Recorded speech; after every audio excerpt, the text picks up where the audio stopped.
a otro episodio de SiXFramesPodcast. Hey! Wow. Epa. That was what do you say, y'all? He was in a Hispanic radio. And to all of our English-speaking listeners, Welcome to the SiXFramesPodcast. Hey, there we go. Now we're back. Don't sound so enthused. Oh, you want to hype? You want to hype? Okay, Jacob, do your job. Oh boy. I'm lost. Okay. No. Jacob, you're the hype man. Do your job. I'm good.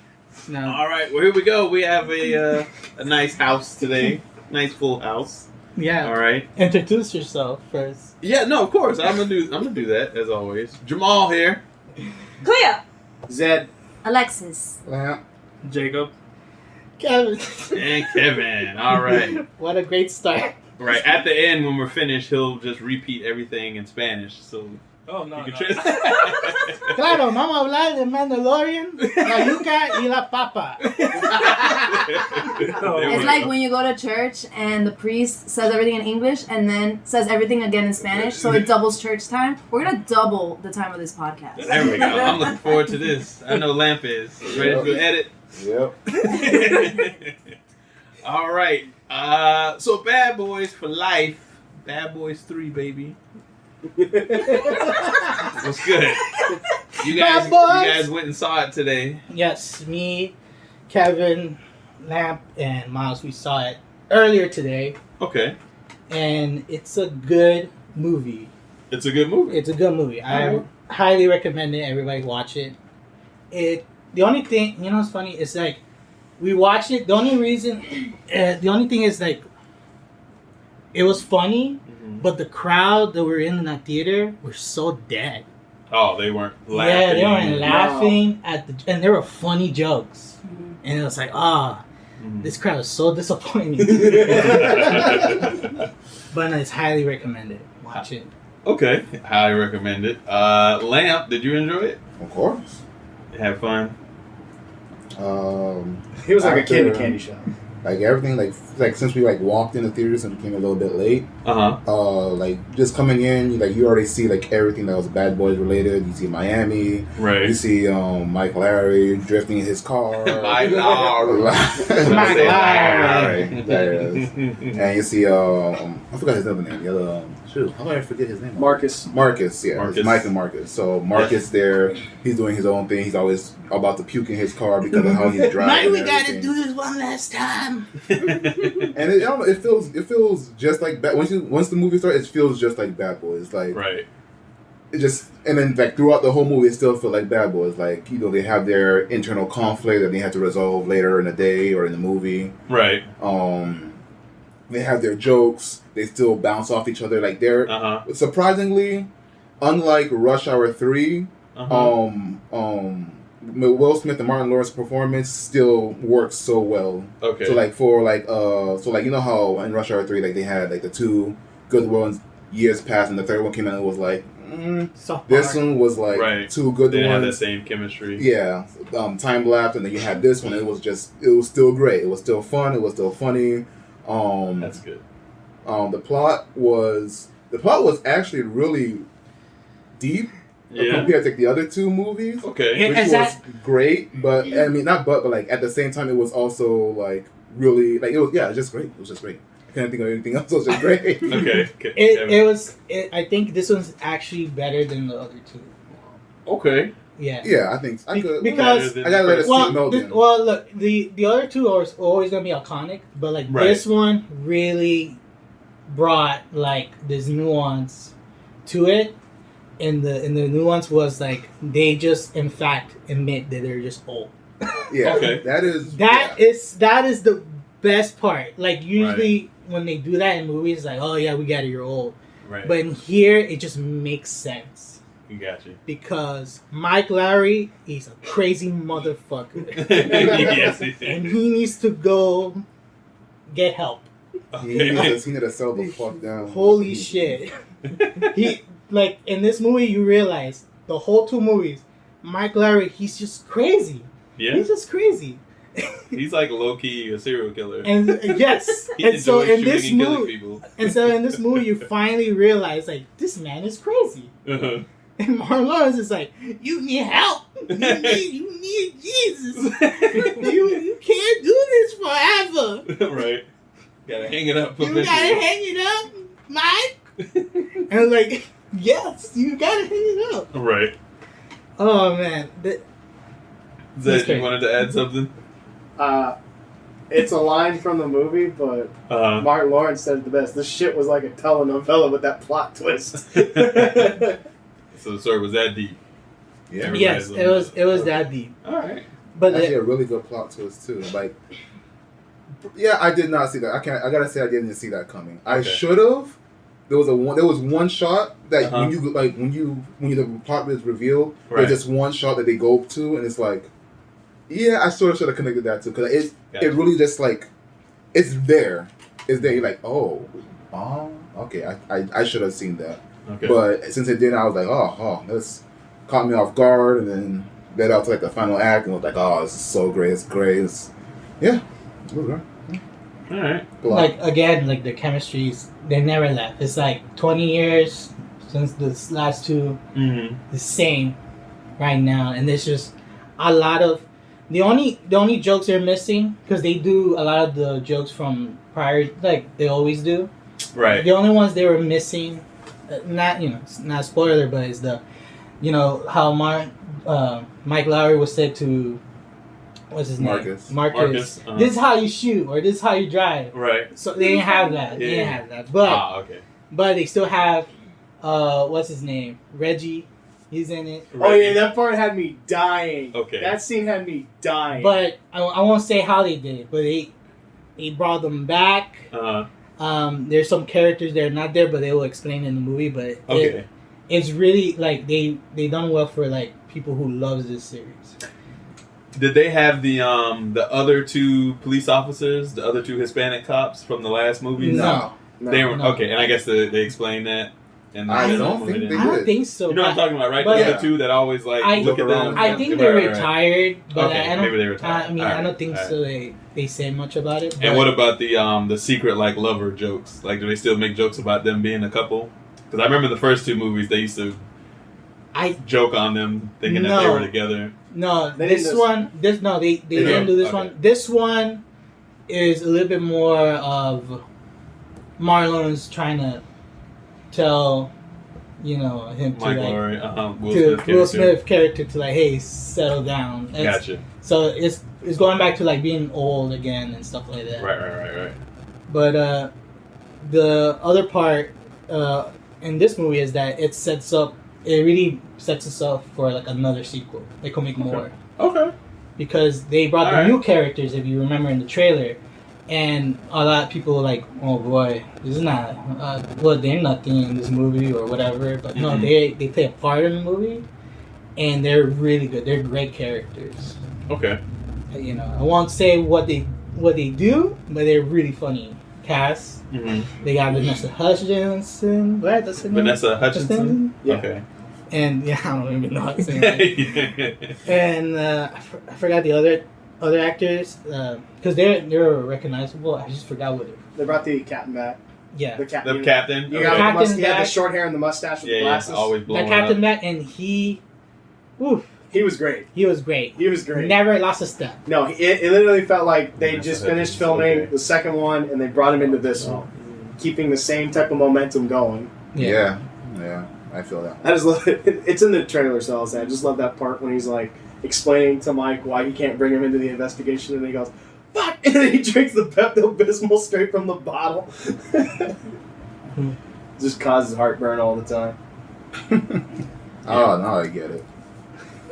Well, why? That's why he was rubbing his stomach. He's like, "You're giving me heartburn." And he's like, "See, this is why you got to work as a team." He's trying not to blow up at him. Wow, I can't believe it took me this long to figure that out. Wow. It's taking this forever. Wow. No, it was funny. I like the part when you see him lift the trunk and he's like, "Why do you have a grenade launcher? I want that." And I sat there and I was like, "Yeah, that's something I would say."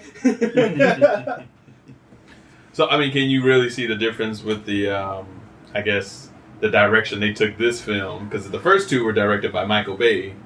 This one was not directed by Michael Bay, so that'll be different in the sense of how the story went and some of the action shots. Definitely a lot less explosions, but less explosions. There were a lot where it counted. Yeah, like pretty much every Bad Boys have like that Right. car chase scene. So there, you have that. You have the explosion. It's like, yeah, right. Because I know in the second one they were just blowing up for just houses, iguanas, like literally houses, iguanas, people.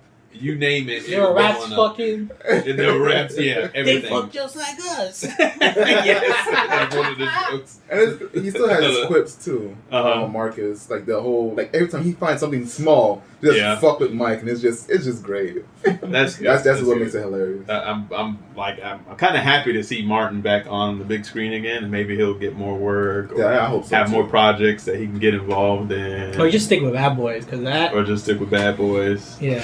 Because they have emotional scenes, and with those two, it's so good. Okay. Like, it's like, wow, I never thought they have range like that. Because if you watch like the other movies, when they do emotional scenes, it's like, kind of hammy, hamming it up. Right. And this one's like, I really feel for this. Right. And maybe it's because it's been so long. Yeah. And now that they're finally getting back together on set, a lot of that emotion went into it. Yeah. You need to settle down. Zed. What Lamb was saying about with the explosions? No, they tamed it from the Michael Bay craziness. Yes. Right. It felt more like, I won't say film the same way, but you know how John Wick's gunplay was more realistic? Mm-hmm. It felt like that. It still had crazy moments of, whoa, holy crap, but it was more tamed of, okay, that's believable. Okay, that's believable. That's stretching it, but that's believable. Right. It wasn't the crazy, let me shoot this thing and then 50 cars blow up. Right. Gotcha. Michael Bay. Excellent. All right. Yeah. Well, it sounds like Michael Bay X Michael Bay? Yeah. It's just a little... He does make a cameo. Who? Michael Bay. In the movie? Yeah. Yes. Yeah. Okay. Lamb's looking like, I don't even know what he looks like. That was... Yeah, he doesn't know what he looks like. I thought that was Michael Bay. I was like, I looked at you and you looked at me and I was like, is that Michael Bay? Yeah, I was like, that's Michael Bay. Oh so my God. So even though he didn't get directed, he had his little moment like, hey, don't forget, I put y'all on the map. Transformers, motherfucker. And Meatloaf, remember that? Ninja Turtles, motherfucker. Now you're just mixing us up. And one more thing, like before, like, they will do the same jokes, but they also will do the same cheesy lines like "Bad Boys for Life," right? Or you got this, all those lines, and you would think, wow, this is pretty cheesy stuff, and it's like when you see it, it's like, no, it works. Okay, it works. It's not. It's not cheesy at all. Even though when it meant to be, right? It just doesn't feel like it. Just feels right because it's just this world that you're in. It's like, yeah, you definitely are gonna say, we ride together, we die together, Bad Boy for Life, and everybody says it the same way. Okay, 100 other people, right in the theaters, all chatting together. Okay, gotcha. All right, sounds good. I mean, I'm definitely gonna find time to go see it, and we try to do it without spoiling it. So no, that was a great job. I mean, you convinced me it was really done well. Like what you said with the jokes. Yeah. The part with the glasses just killed me every time. It's like, you need to wear the glasses, man. He's like, I've been telling you that for weeks. And then they show this in the trailer as well. He's like, it's like seen in high definition. Oh, yeah. And he's finally making his shots after the whole movie he's missing. And then he finally starts making his shots when he gets the glasses. Yeah, because Marcus could never shoot that well. And now he puts glasses on. Now he's like, oh, it's a HD, high definition. He's got the dead eye from Red Dead. Right. There it is. I was waiting for the Red Dead tie. That was going to happen eventually. I want to say like one of my favorite parts of the movie. It's not a spoiler, but like there's a scene in Bad Boys 2 where Mike and Marcus, they're like talking to each other like emotionally, like they always sometimes do. but this time it was like in that area where the cameras were in the what was it, like a Beskar or something, whatever TV shop, and the camera was on them. Then after he shot his ass, and they're talking about how like it hurt, his ass hurts and all that stuff. And Yeah. I remember that. They had a similar moment like that, like in the movie, and it was just great. Executed. I just couldn't stop laughing. It was great. I don't want to spoil it because like it's sort of like realms around the spoiler area, so I can't really tell the jokes or how they expressed it. I do want to stress a little bit, because a little criticism. But like around the third half, it does kind of drag a little. It gets a little, like let's get to where we're going. Right. So, but after that, it's just balls out, everything goes. Gotcha. Action. Okay. Zed? The new crew, what was it? Ammo? Ammo, yeah. Yeah, they were actually good. They felt natural. They didn't feel over the top. They kind of felt like they were trying to be the new Marcus and Mike at points, but they're there at the same time. Like, you got to slow your roll a little bit. Right. We know what we're doing. You guys are all the tech savvy millennials. You got to calm down. Gotcha. And, you have your place, we got ours. All right. And that big guy was. Who did you say he was? He was a UFC fighter, the big blonde guy. I think he was, but I don't think so. And there's a scene where he goes to town in the movie, and Lamps over there sitting next to me, and he goes, "Okay, Captain America, calm down." Just straight up throw him on the fucking. He was. Yeah, they always have that one He big was vocal flipping guy. motherfuckers. The funny thing about his character is he's like whole like. No, don't spoil it. Don't spoil it.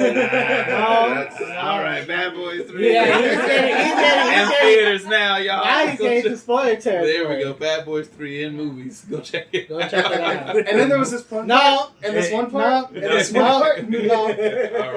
All right, man. All right, so now I got high hopes for it because I was a little worried from the trailer because like the trailer showed me a little bit, but then it felt kind of cheesy on some of the shots. So I was like, do I really want to see this? But I mean, now I'm convinced. I definitely want to see it now. You'll enjoy yourself. I agree with you because honestly, that's how I felt. Right. Because you know what I mean, like when certain movies go on a hiatus, like a good series, and then it comes back years after, and you're kind of like. Is it still going to have the same vibe? Right, how relevant is this going to be And now? it kept it. That's good. It did keep to it. Mike's still Mike. Marcus is just realizing how old he's getting. He's slowing up. He look like Big Mama. That's Martin Lawrence looking like Big Mama's house for real. There's still the what was it? The thing going on with him and his wife. That part was still funny. Oh, yeah. He can't get it up. Don't say anymore. No, I wasn't saying that part. I was saying like how she would get onto him for doing the stupid stuff. Oh, yeah. Good stuff. All right. Yeah, the name of the directors, their name is Bilal Fallah. And the other one is called Adil El Harbi. I don't know. They have Adil El Harbi. They got that special sauce. One has like crazy eyes. They got the fofo. No, Arby's. You got to get that special sauce with them curly fries. Yes. We got the meats. I think they're like independent directors. Yeah. Okay. From forum. They do a lot of foreign films. Yeah, they're from Belgium. Oh, from Belgium. Well, I can't wait to see what more they do because that really is a nice breakout movie for them. Yes, really is. If they make the sequel, yes, bro, yes, if they do. So anyway, we're beating the dead horse without spoiling it. Right, we're trying not to. Let's move forward for y'all. Mission anything. Yeah. I'm sorry, I'm trying not to. It's that good. All right, so Bad Boys went well, excellent. Now we have Dracula, just released on Netflix. It is a BBC original series. Yes, for Netflix. So similar to kind of how BBC did the Sherlock Holmes series, their shows are very long because they release like one episode every like couple of weeks or so, almost a month. Mm-hmm. So each episode is like an hour and a half, hour and 40 minutes. They're fucking 3 movies. Yeah, pretty much. It is like 3 like mini films. Just watch Lord of the Rings, all 3 movies. There you and go. It'll be good. So, me and Alexis, we watched episodes 1 and 2. I haven't watched any. Jacob, you haven't watched any? No. Okay. I watched 1 and 2, and a half. 2.5. 2.5. Okay. Zed saw 3. Clea, you saw all 3. I'm not touching that shit. What happened? You not touching it? No, it's after he saw the trailer where there's eye shit happening. Oh boy, it gets a lot more rougher in the show with the eye thing. Let me tell you. I gotta be honest, I had that same exact like feeling. I was like not interested. Yeah, in because watching there's the a show. part in the show where they really like zoom in on the eyes Mhm. with the I'm good. It's very very. Hey, eyes are a Cringy. bunch of holes. Oh, see, now you get Jacob started. No. Let's talk about the show. Let's talk about Dracula. Let's talk about the show. So the series Dracula is based on the story of Bram Stoker. Bram Stoker's Dracula, right? Or Nosferatu. Or Nosferatu, Or the count. or the Count. Come on. Just Sesame Street. just Yeah. Bram Stoker's Dracula and Nosferatu. And the count. Just leave it alone. And it follows this British lawyer. The guy's a lawyer, right? Yes. Correct me if I'm wrong. Yes, he's Yes. a lawyer. He's a lawyer, Just in the book, he's a lawyer. and he goes to Dracula's castle. Mm-hmm. Why does he go to his castle? Zed. He bought estate. He's looking to purchase estate in England. That's what They it is. sent out. Yes. He sent out the letters, and he was brought in to finish up the paperwork. And Gotcha. Legal. Okay. the legal thing was, he was supposed to be in and out. Literally, it could be done in a day. But his what would you call him? What? Who?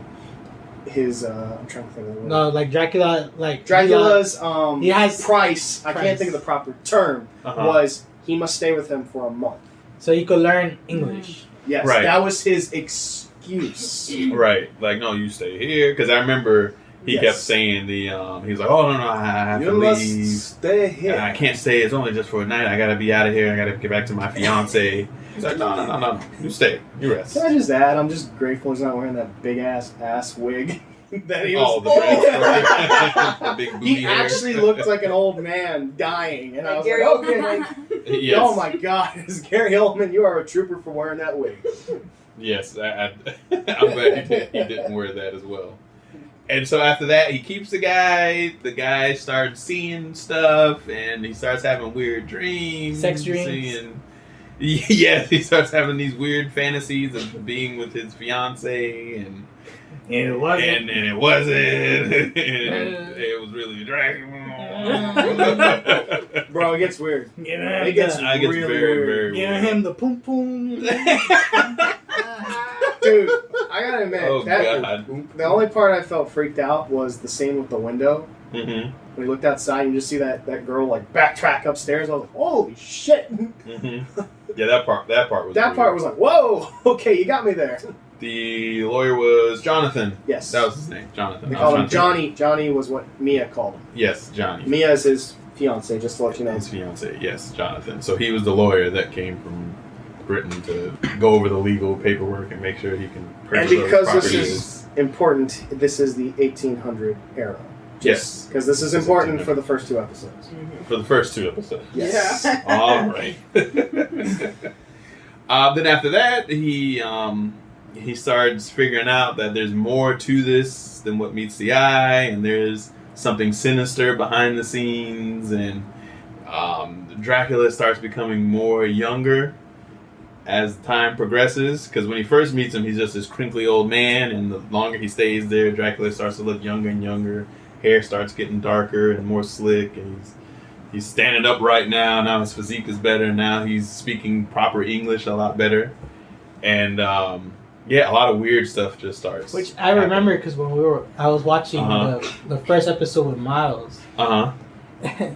He can make so many And- jokes. and he was like, oh, you must come here. And then he's like, well, Jonathan, you must be like, what the fuck? What the fuck is that speaking Just English? 360 now, he's like, he turned around and He has his literally- proper accent. He literally went from crypt keeper getting moisturizer and then turning into like, freaking, I can't think of the names right now. Uh-huh. Adonis. Adonis. Turning into an Adonis in the next scene. There you go. Alexis. She's like, I ain't touching that. Hi. So the show had some jump scares. Oh, you talking about with the boxes? Yeah, that part was like, oh Jesus. No, there was one part that caught us off guard. We were watching it. What scene was that? I really can't tell you because I have to be honest. I was watching it, but I wasn't looking at it. Yeah, Right, you kind of get lost in it. Yeah, I got lost. So it was really long. I wasn't interested in watching it from the beginning. But, it did capture my attention. There were jump scares I do not appreciate because I am very jumpy. And whenever they came on, I would kind of jump. But Jamal jumped too, and then he would blame me for jumping. Because I'm reacting to her jump. He's like, I got scared because you got scared. I'm like, how does that work? How does that work, man? Oh, I think it was one of the scenes where he makes his way to the basement or attic. Was it the basement? Where he finds the boxes. Remember the basement. Yeah. Where he makes his way into the basement and they start popping open and hands start coming out. Yeah. Like baby. Like Thriller, right? Baby scene.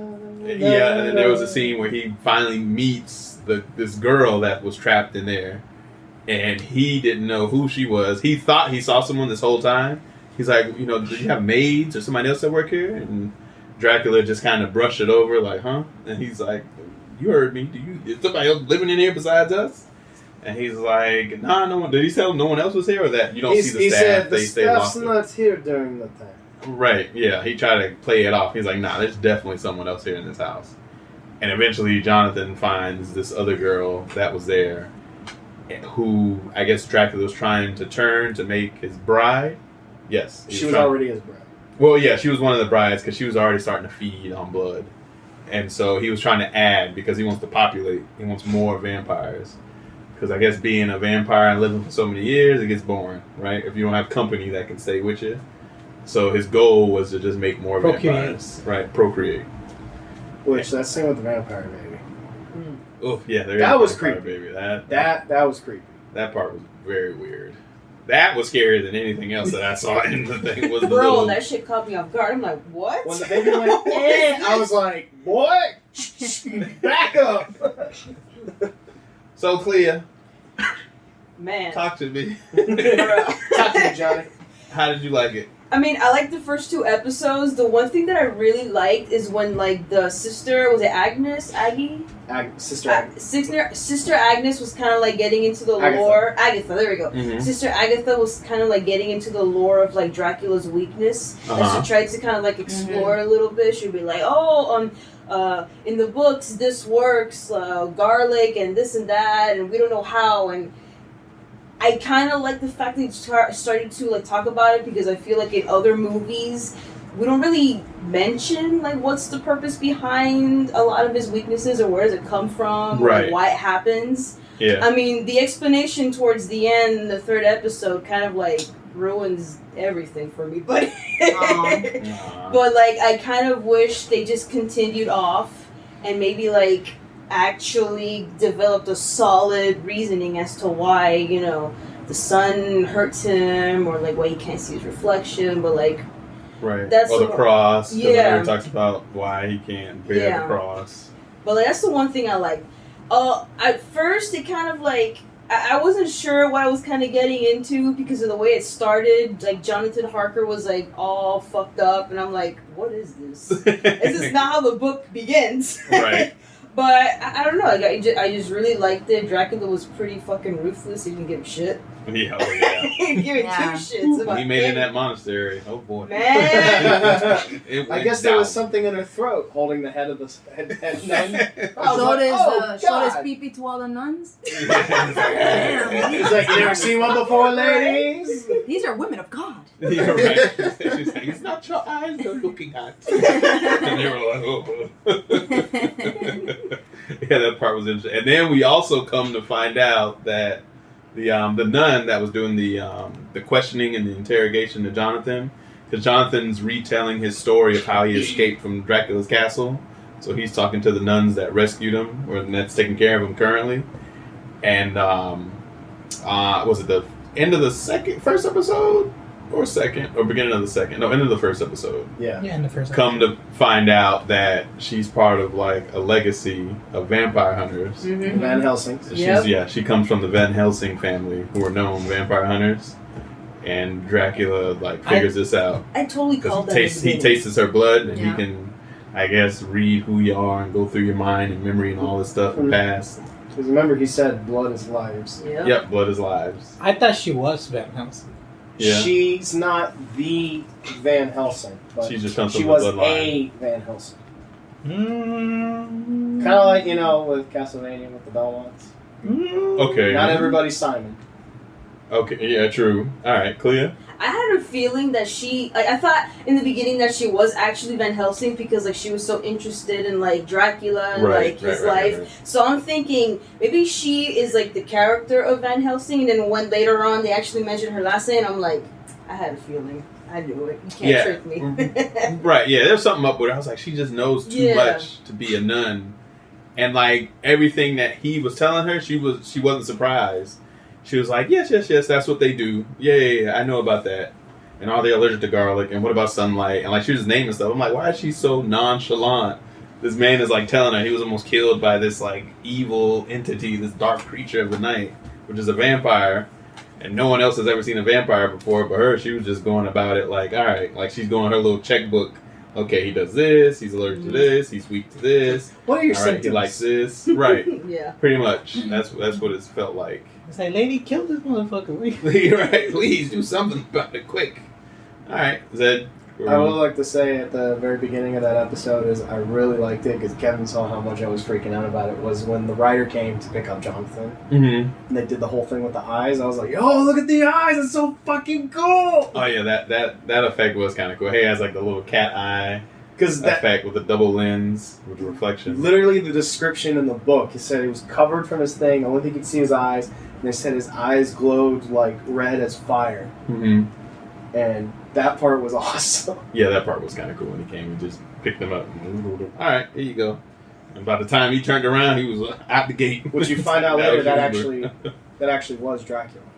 The one that came. The rider and that dropped came him to off. pick him up, that was actually Dracula. Like in the A lot of people skip that. Yeah. Yeah. In the book. Okay. In the books it was him. Okay. Yeah, because they like throw in a lot of like hints. Like if you read the book or at least like remember a little bit, they kind of like throw little things here and there, like Children of the Night or something like that. What beautiful noise they make, or music they make. There we go.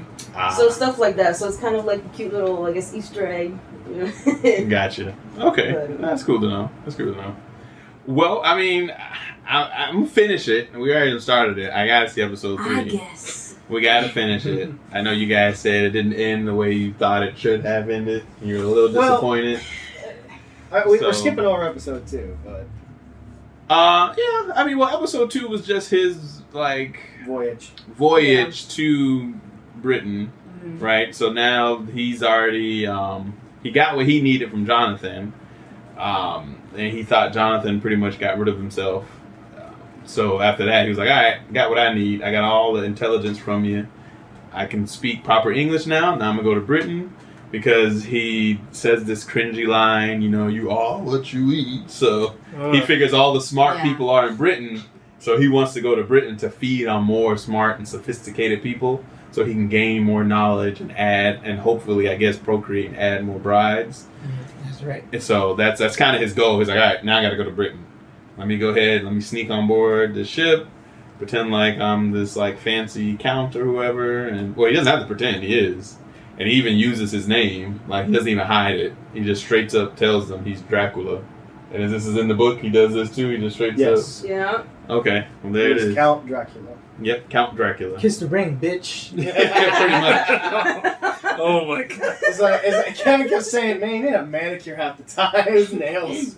Yeah, he has these long, which I couldn't understand. I was like, how are these people traveling with him and don't suspect him of like being the culprit who's doing all this evil shit? Because people start disappearing, right? Oh, it's easy. Mind control. He's a seducer. Because That's he's his whole charming. thing. Yeah, he's a charming guy. He's like, oh no, it could have been Right. this person. Yeah, I This- guess so. this- He's a charming. Tyler There Perry is nothing character. charming about those He's a pesky Tyler ass Perry. nails. Let me tell you something. Yeah, He needs to get a manicure. Right? Whenever he touches something or touches somebody's face and he has these long, sharp-ass fingernails. It's like, oh my god, that dirt in my pores. Don't touch me, please. Yep, and one by one, they just start dropping off, and everybody's like, they're all sitting at a table like, mystery clue. I was like, let's solve it. Who had the candelabra? Who hit him in the What head? I did really like about that episode, though, was him actually holding Sister Agatha hostage the whole time, and you kind of like realize it later on in the episode what he was doing, and that he was like feeding on her. So I thought that was really cool how they kind of did that and made that happen. Yeah. I know we're kind of breezing over and missing some chunks of the story. You got to watch it. Yeah, watch it's it a if lot. You're interested. It is a lot. Because again, it's an hour and a half. Yeah. Hour and 45 minutes. Son, I saw those numbers for those episodes, and I was like, oh shit. I kept asking him once I finished it. I was like, oh, did you watch episode 2 yet? He's like, nah, man. Like a week later, did you watch episode 2? Finally finished it. Yep, that's how you gonna watch episode 3? Yep. And he's like, nah. Not Now yet. I find out he watched half of 3. Yep, see, we were the same way. And we were watching the first episode. I was like, damn, this ain't over yet? It's almost 12 o'clock. I gotta go to bed. I only had that with the third episode. The first 2 had me like glued. Right. And then towards the end of episode 2, I was like, oh. And then when episode 3, I was like, how much slower? Like, oh my god, I'm only like 45 minutes into this bitch. I'm like, this is the most boringest episode of the whole thing. Oh god. Alright. Clea, I was gonna say, like, I understand it was really long because, like, when I looked at it too, I was like, damn, is this a movie? Like, what the fuck? It's like 3 movies? And I'm like, they should have like cut up like the episodes, like maybe 2 per each, or whatever. Okay, they could have done that. And like delete the third one. Delete Let me Director's cut is the 3rd episode. Let me just get into the third one a little bit. I think there's a little bit. I might end up spoiling a little bit, but I'll just try to like withhold a little bit. Honestly, it's okay. Okay, so whatever. So the third one is modernized. Basically, Dracula, he's in the water, he wakes up, and he's in the modern day world. And he's on Tinder, apparently. Oh yeah, that part had me dying. That part had me dying.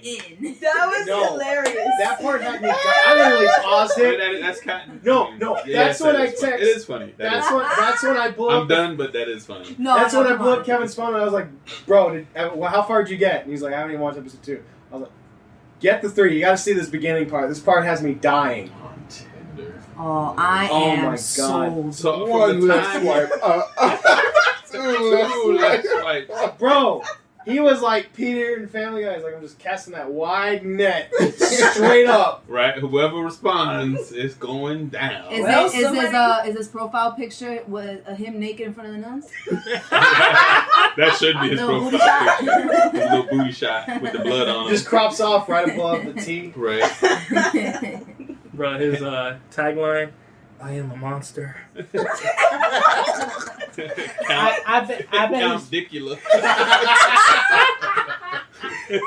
Laying the pipe since the 1800s. I bet he's popular with all the goth. No cap. Oh god. All the god. Yes, master. Drink my blood. Yes. Wait, you're an actual vampire? No! This isn't Twilight. Right? They don't sparkle. They don't sparkle. I mean, now if he was alive now, like he would get away with so much because there's people that's into it. He's like, I don't even have to kill people. They give me the blood because they like this. What kind of freak shit is this? I guess this is the era we live in. Here we go. Start to get shots. Well, you're not Right. wrong about that, though. I'm just saying. If you find somebody who just willingly just... Now, trust. Oh, there you go. There are people that do this for that one girl, I mean, best example. That what, one girl. from the episode? Yeah, that I there's was this, talking about. Okay. There's this one girl. She's kind of like an Instagram. Oh, Lucy. What was it? What Lucy would you call it? Stern. Instagram role model, or whatever you want to call it. Instagram model. Yeah. And Role model? she's. There's a proper term for like There's no proper term. they use. It's stupid, but whatever. Getting to the point. So she's kind of like, hey, look at me, all this other stuff. This guy kind of likes her, and then she gets engaged to like this guy from Texas, and then she straight up gets married to the guy and starts seeing Dracula. Mm-hmm. Okay. I guess. Dracula, like, drinks so much she basically like goes into a comatose. They think she's dead, and then she comes back. Now she's turned. Yeah, Okay. Well, she got a taste of the crispy fritters, but Wow. She wanted to be cremated. And Dracula was like, don't do that. No, you won't like that. Well, she wasn't really dead. And they stuck her in the kiln. Oh. And they put that shit on high. She's in there And hollering. she broke out. Oh, shit. And she's like, were you the one that put me in the oven? And I was like, I don't care if you did or not. I'd lie and run my ass. Nah, bitch, that ain't me. I'll go get him. I'll go get him. He's over there. Just Hey, pulls that. yo, Reggie. Reggie! Come here. You won't believe it. This bitch came out of fucking kill. Who gonna pay for this dough she kicked over? They straight up Wicker Man'd her ass. They put her in a wicker casket. It was literally like straw. Remember? They can burn it. It literally Yes, looked they like a can burn wicker it. basket, but it was. I was just like, oh my god, this is terrible. Oh, And the entire time she's going, blue for lady, blue for lady. I was just like, Because I think it's supposed to be it was beautiful slang. lady. It was slang for like the 1800s for beautiful Beautiful lady. lady. You know, this is one part that really threw me off a little bit. There's this like, I'm just gonna say it, but there's this like dead kid in the cemetery because they go to a cemetery. That part was great. I mean, Okay. I like that part. That part made me laugh. But it's just like there's this dead kid in the tree saying "blue for lady," and like Lucy, the girl, she's just like, Oh, it's cute. "Oh, it's so cute." What? No, did you notice? Are you serious? At a dead kid? No. This is the best part because you hear the thumping and the blue for lady, and he's like, he makes the reference to the creatures of the night with the blue, and then Yeah. she goes to wave at the kid, and he's like, no, don't do that. He's like, why? He'll follow you home. And she's like, what? So during the time she's becoming comatose, Right. the last night before Dracula, before she like comatose dead state, Dracula brings the kid with him, and the kid starts climbing, and she's like, what the fuck? And he's like, oh yeah, no, I thought you'd like this. Well, as we say in Transylvania, excuse me while I go murder a child. Straight up sticks a stake through the kid and kills him. I'm sitting there going, that is the funniest fucking thing out of this episode. The rest of this thing is like dry bread with Right. no water, and that is your little bit of like There you go. butter to help eat the toast. Good lord. Oh, and Agatha's ancestor like finds him and like takes him into like custody and puts him in this glass-looking house to study him. This is the beginning of the episode. Yeah, and I'm like, Okay. what? Because when he comes crawling What is out, this? it's modern time. Yeah. Right. So She's like, sup, G? And he's like, you look familiar. It's like, I've never met you. So they pretty much ripped Dracula in Brooklyn. oh yeah. When they pull his coffin out of the water, Yeah. and John Witherspoon's character witnesses it and sees him turn into a giant wolf and takes off. Lord have mercy. And he's like, nah, I guess he's been stuck at sea for so long he couldn't come out, but eventually he made his way out of the water. So there He you went go. into a state of hibernation, is what they say. Yeah, pretty much. Yeah, same thing with Vampire in Brooklyn that Kevin's talking about. Yeah. So They still No, say as I'm something. telling you, that part is that, like the. now he's in modern times and he has to change and adapt and figure out what's going on around. I see. But that's why he was drinking the blood, because he was still speaking Old English, and then he started picking up slang Mm-hmm. as he's drinking Lucy's blood. What's up, Oh. bro? Oh gosh. I just know he was like, what up? Alright. Well, eventually we'll finish it. I mean, now I'm still kind of interested. because If of you're what y'all confused tell about the ending, just ask me, because this is the part I was talking about with the Nosferatu and Bram Stoker. Okay. Because I was reading up online. Mhm. I was like, okay, what do people think about this series? And I saw, okay, the scores are kind of high. And I was like, what do people think about the episode 3?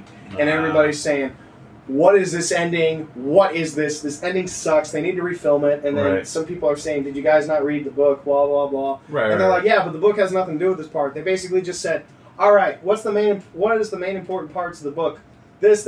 Okay, modernize it. Gotcha. Okay. So they just took key elements and then just brought it up to date to now. All right. All right. Well, I'll still check it. Now we get to the good stuff. Oh, boy. Oh, I was waiting for this. All right, let's I know. leave the room. Exactly. Main event of the evening. I know Lamp has been dying to talk about this film. He's been sitting here holding his tongue all I've been day. dead. So So as we cover Dracula, we have another Netflix original movie. One that has been line? flaming through the internet. And why not we do that too? Right, let's flame through this as well. Can I say my favorite line? No. No. Hold your tongue. We'll save it. We'll save it when we get to that I part. don't like being questions. That's a good one. And that is Tyler Perry's Fall from Grace. The movie or his career? Both.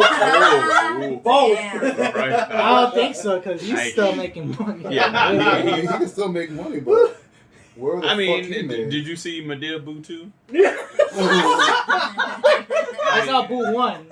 Okay. That's pretty bad. No, have you seen it? No. Okay, but that's what I'm saying. Like he can afford to make bad movies. Let's just put it like that. All right.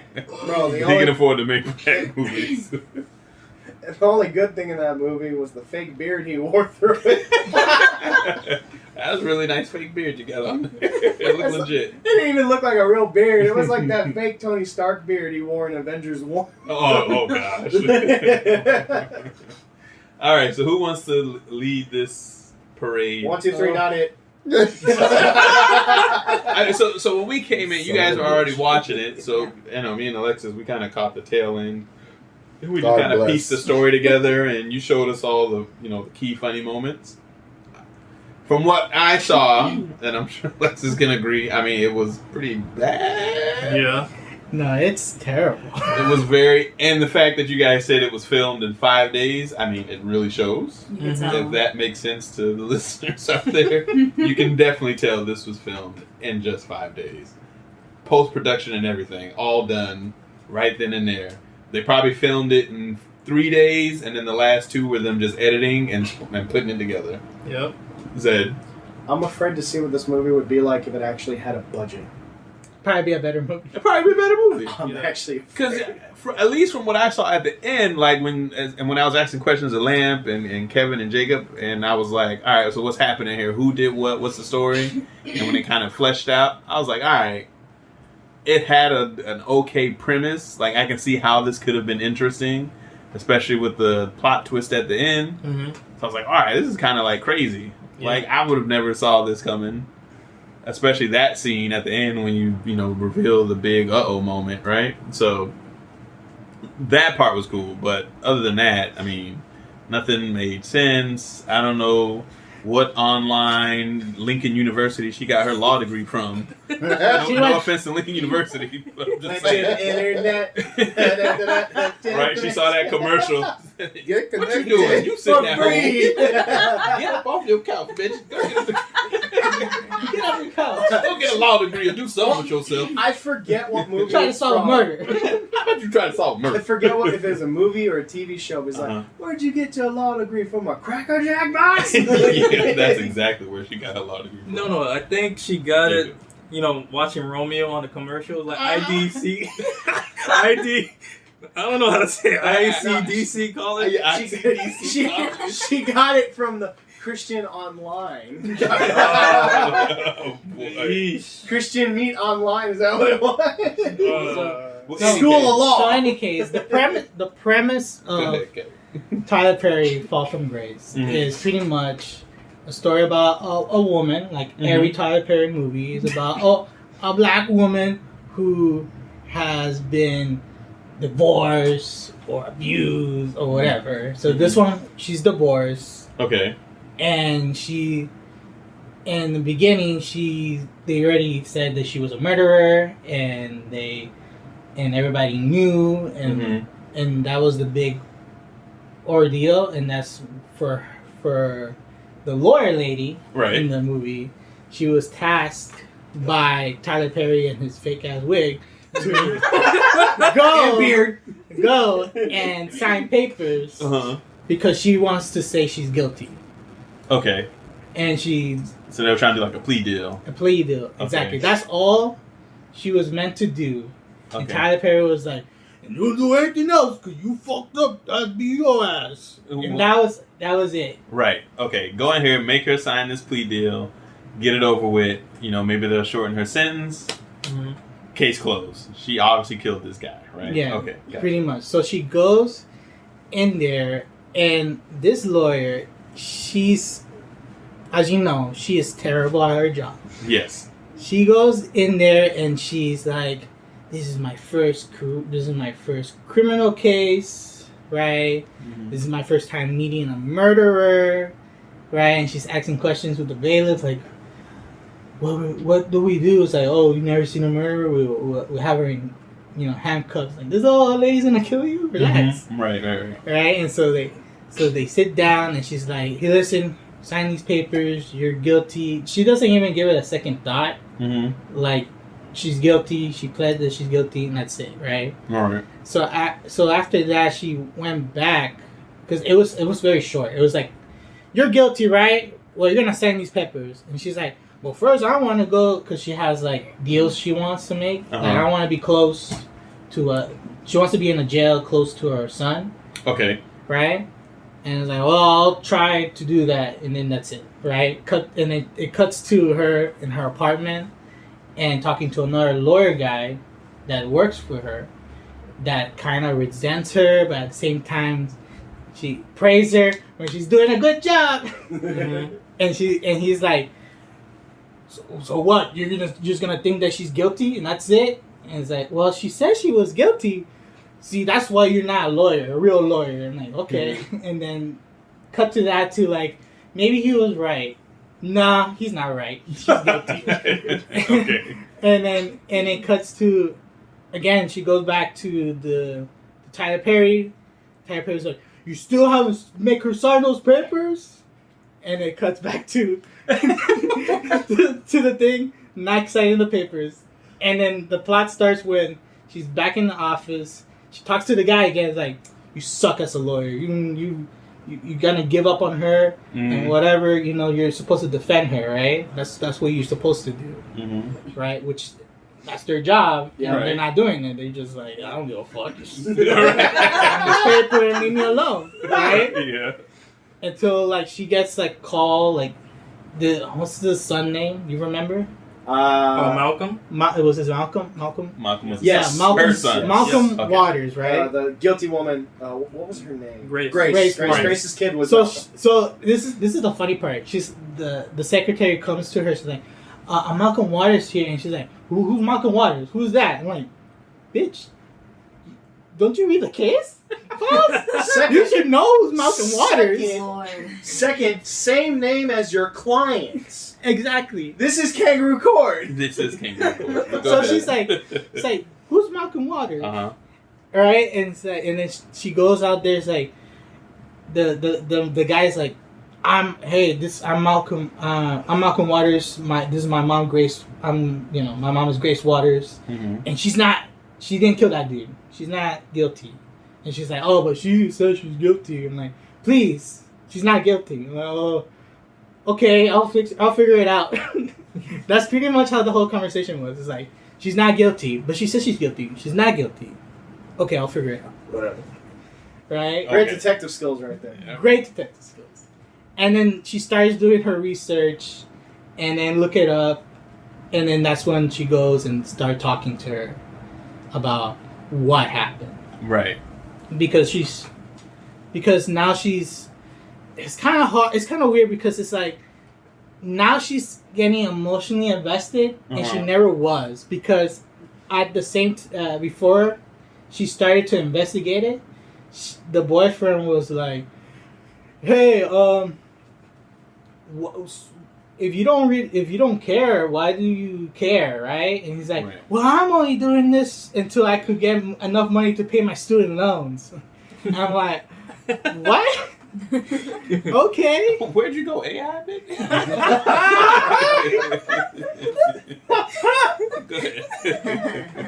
Get connected for free. And this is after he's like, so I saw a woman jump to her death. So how about you? I'm like, what? That's how you share stories? That's how you just started off? All right, I guess.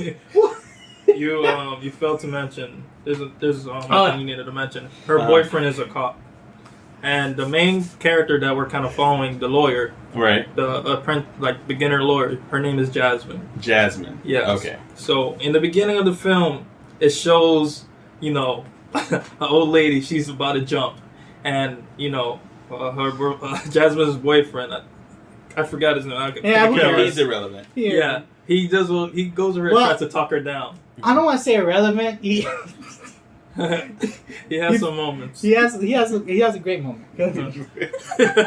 Some stupid moments. But very stupid moments. I like how Lamb's just sitting there in the corner going, when is this going to be over? Right, can y'all speed through this already? We just watched it. Yeah, but he's seen trying to talk her down, you know, so that she won't, like, fall down, basically. Right. Jump. And, you know, yeah, basically. This ain't Van Halen. Fall from grace, yeah. But everybody, jump! Go ahead and jump. But, you know, that's the type of interaction he's talking about. Continue on.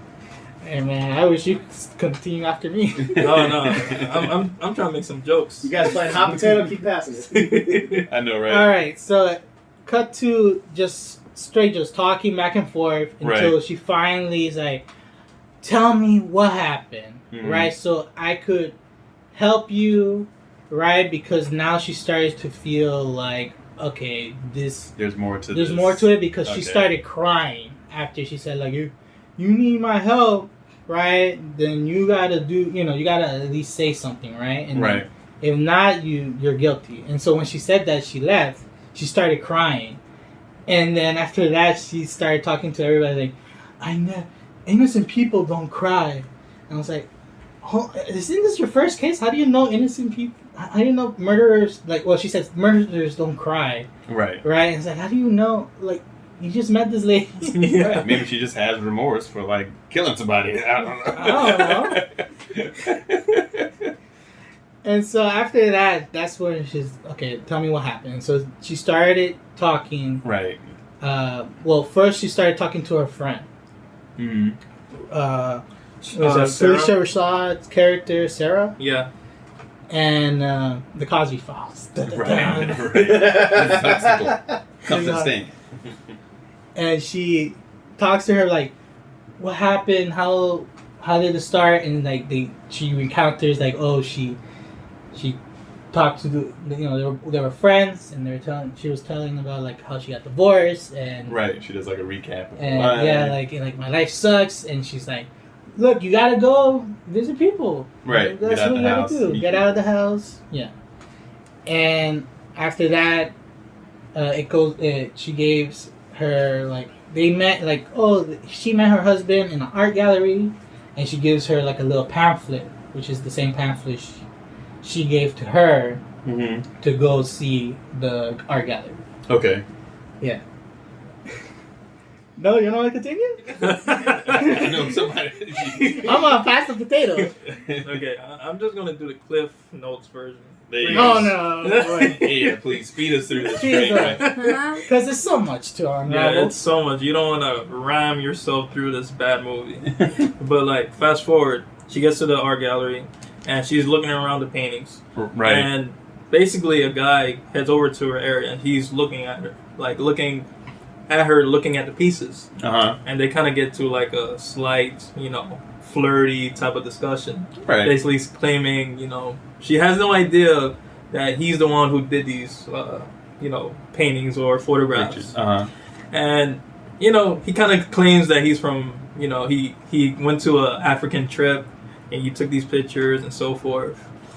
But that kind of happens after discussion whatsoever. The final reveal that he's the main person who, took these photos. I don't want to talk about this no more. Okay, so okay. So it does. Lamp, you wanna kick in here? Lamp looks like he's having an existential crisis. All right. Let me go back here. Okay. So what he said. So he reveals that he did the photograph. Right. Yeah. And so she's like, oh wow, you did the photograph. And then she left, and then she started sending him. She started sending her a photo and stuff to woo her. Gotcha. Yeah. Don't forget the necklace. Yeah, the stupid necklace. Yeah. Oh, he has a stupid necklace on. He has a stupid necklace that helps the plot. Okay. All right. So look, it's the thing is whatever Tyler Perry was going for. It's supposed to be I guess a murder mystery sort of thing, right? So pretty much like he's laying out everything there, so you can see and get glimpses of, so they can reveal all in the end. So that's why Zed mentioned the necklace and mentioned about all these things that happens later on in the series. I mean the movies. So pretty much what. Just because I want to get through this bullshit. Yeah, go ahead. So pretty much the plot is like it's like the two characters, the Grace and the photographer, they get into a romantic, a really nice romantic relationship. Right. The thing is with her Grace, she's an old lady. She feels like she's not worthless. She's not worthless, but like she's worthless because like her husband cheated on her. And she married the woman that he had sex with, an affair with, and she feels like her life is going nowhere. And it was her friend Sarah that was convincing her to like go out and mingle, and she's just been pushing, and eventually she showed her the picture. She gave her the picture to go to the art gallery. She met the photographer at the art gallery. What's the photographer's name? Shannon. Shannon. Yeah, Shannon. I can't believe we know these characters' names. So you guys are invested. You are invested. Plus, it was. I was invested. That's the thing. Can I say my favorite one? No, not yet. So she meets this Prince Charming, right? At the art gallery. She He's meets this the young, African prince handsome, that gives you the emails. I want to give you $1 million. Just need your social security. Right. Just send me Plot. your social. That's what you got here. There you go. And she fell for it. Yeah, so she feels worthless. She feels like nobody would love her because she's older and this guy's young. He has this huge career, and then he tries to get with her. And he's trying to flirt with her, but she's like most people. Like I'm not gonna lie to you. This part of the movie of the film, like the way it's narrated, like a book, and you're visually seeing it happening too. To me, it was great. It was amazing. It felt right and it felt nice. I actually really liked this part because like her emotions weren't just straightforward Disney, oh I love him because he likes me. She's actually conflicting because of how she feels towards herself and how he sees her. So what he's doing is like he's showering her with gifts. Not gifts, but like just emotional support and love. Yeah, and attention, compliments. All the stuff. And she's just like, why are you doing this to me? There's so many other beautiful ladies around. Why are you doing this to me? And she's trying to fight it off. But I can't really see herself like pushing it off, and she eventually started thinking maybe this is the one, maybe he's the one, maybe this is how my life is supposed to continue, or going forward. And she gets she starts getting butterflies in her stomach. She starts getting happy and giddy. He starts showing up to her work. They start talking even more. They talk like for a long they start doing their own thing, and then eventually they get married. Because she feel like this is the right man. It's perfect. Everything's great. Everything starts going through well, and I'm just going over like just a flashback because whenever Jasmine is talking to Grace in the prison, she's just going through the story of like how it led to the eventual murder of Shannon. Yeah. So after they finally got married, and she was living a happy life, everything was going well. It was great, and it started, and then like after a while, it started to like plummet down like mad hard because the first incident that happened was she woke up and caught Shannon talking to someone else on the phone, and after that she questioned them because she, with that experience of what happened with her past fiance, right? She's she's curious. She want to make sure that everything is fine, yeah. Natural feeling, and then and that's when he like shift change. Yeah. Right there. Classic Tyler Perry. Woo! And right there. There we go. And he says what, Miles? No, that's later. No, but that's there. That's yeah, there. what does he say? You remember that? Because she questions him, and he's I don't like being questioned. Yeah, he didn't like two things. He didn't like being questioned. He didn't like being checked up on, and that's what she did. She checked up on him and questioned him. And he's and she was like, okay. Yeah. She just was like, okay. Yeah, like as if. Like, where's this attitude coming from? This attitude came out of nowhere. So it's supposed to be like that shock of like, oh, this is where pretty much the downturn is, and she just ignores it, but not ignore it, but she keeps it in the back of her mind. She goes to work. She talks to Sarah about it. She's calling them people from the office are just leaving, and like people are coming in, like they hire executives from her job. They call her in. They realize that that walk had me dying. They realized that that a lot of money was like withdrawn from the bank. The bank Yeah. where she works at, and it was all coming from her and her name, but she didn't do anything, and they kicked her out of the job. So now she's jobless. She has a potential cheating husband, and she's going to Sarah to like figure out like what the hell is going on. Because she's going to face potential jail time. And she goes to Sarah, she talks to her, talking about what's been going on with her life. Shannon comes in, she gives them some privacy. They talk about what happens with the phone call, and what he did was he shows evidence of like what he's actually been doing and what the phone call was about, which was just something for like charity or kids with cancer. Yeah, and she's been like flustered and frustrated, and she like sort of lashed out on him before that, and after that they got together. They're like concealing each other. Then everything's gonna be okay. We're gonna get through this together. And they try, calling people, trying to call the IRS to see what's going on in the bank account and what's been going on. Mm-hmm. And eventually she goes to the mortgage people and realize that they've been like withdrawing money from her house. However the hell that works, I don't know. Right. And they find out that the person was taking this from this address, a certain address, and she writes it down. She goes straight to that area. She finds out that there's nobody living there. It's abandoned. There's mails going to it, but nobody received it. And she's like, what the hell's going on? The stranger's like, took my identity and he's doing everything he wants with it. Now, any logical person will know, like, the second that shit started, who the guy who took the identity was. Right. And it was Shannon, the guy who she married. There was no need for a plot twist or whatever, but, Tyler Perry, who gives a shit? Let's go on. Yeah. Statistic moment. They say 9 out of 10 times identity theft happens by your own family members. Yeah, well, facts for you for today. Fun fact. Yeah, but when you're your own people. But when your job says, "Hey, you're embezzling money from us," so you're fired, and if you don't bring that money back, you're going to jail. And I don't think that's how it works. Yeah. Where was HR at this whole time? This is how this works. I fired HR so I could be HR. Give my money, or you going to jail. How are we gonna do this? So he starts acting super shady. Yeah. Well, now because she confronts him about it. What happens is, when she went to the house, right?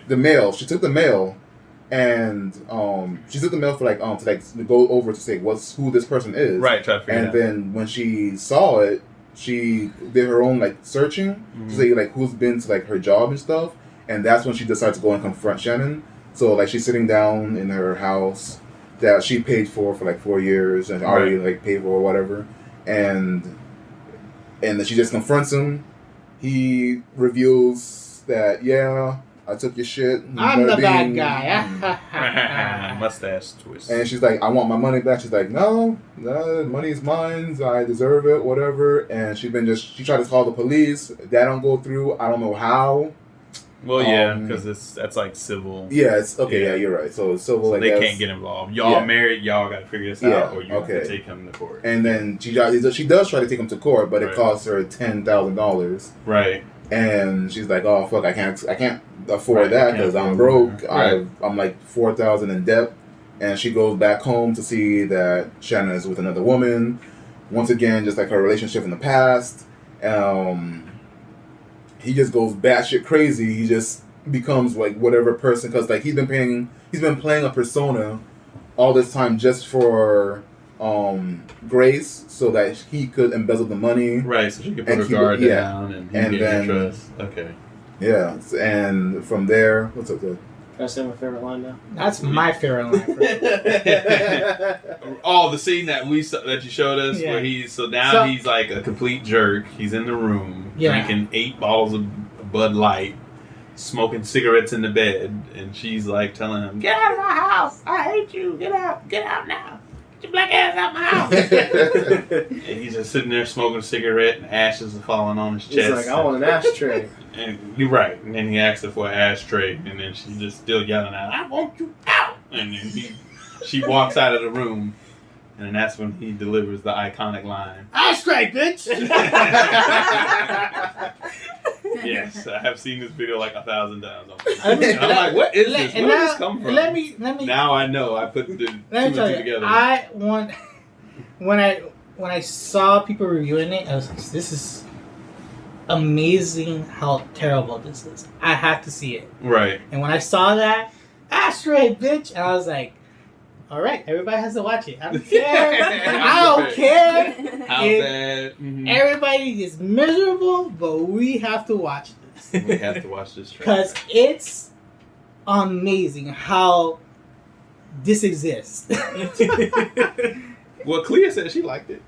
Bruh. Bruh, it was like a I don't even know, it was like a Lifetime movie, but with worse logic. Lifetime. It's Hallmark before they had and a budget. repetitive, because, come on, y'all. If you've seen that movie, you've seen, like, his other movies as well.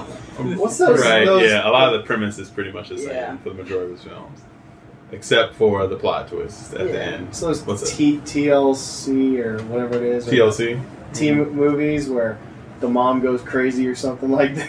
It's like that kind of thing. Yeah, like Lifetime or the Lifetime, O, that's what it was. or what that Oprah Yeah, Winfrey channel. A lot of his lot of movies those type are of shows kind and of movies. based on those premises. Right, yeah. So he flips the script on her. Now she can't get her money.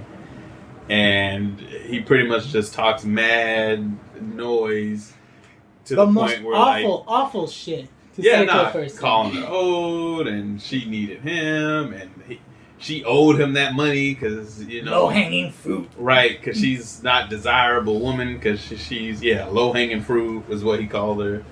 And then, like, it's pretty much like, I did you a favor by being with you and by sleeping with you, and I make you look good in public. Mm-hmm. And that was the straw that broke the camel's back. Like, she just couldn't take it straight anymore. nigga him. Straight up Negan. And just bust him in the head with the beautiful blood effects that we got to see. Which, that's a spoiler, but who cares? Hey. Whatever. No. Sorry. And also, it doesn't matter anyway. So. No. Like, while that was going on, I bet somebody was in the back. They had a ketchup bottle. No, so you can tell that that's what was happening, because the way the blood was splashing on her, it was like whips of like paint. Yeah. Like, it was like whip. It wasn't her hitting it and blood going psst, like spraying, like, which is how it should have been. Because usually in films they have a blood pack, and when they hit that blood pack, it explodes and it hits in their face. Somebody was just there, just whipping a paintbrush out of a bucket and just slinging blood Like on her. cranberry sauce. Or whatever it was. It looked And you purple. can see it. Yeah, you can see it just loop, loop, loop, slashes on her. Her playing Like, it's guacamole. terrible. Right, Or while they she use was Thanos hitting. nut. What? Bruh! Oh, God. Because it was purple? Is that why? Terrible. That was great. Right. So now she's at this point. She now told Jasmine, the lawyer, how it led to her. Yeah, because I remember the name you guys just said. Mhm. And how it led to her, pretty much from her knowledge, he's dead. She killed him, I guess. Whatever.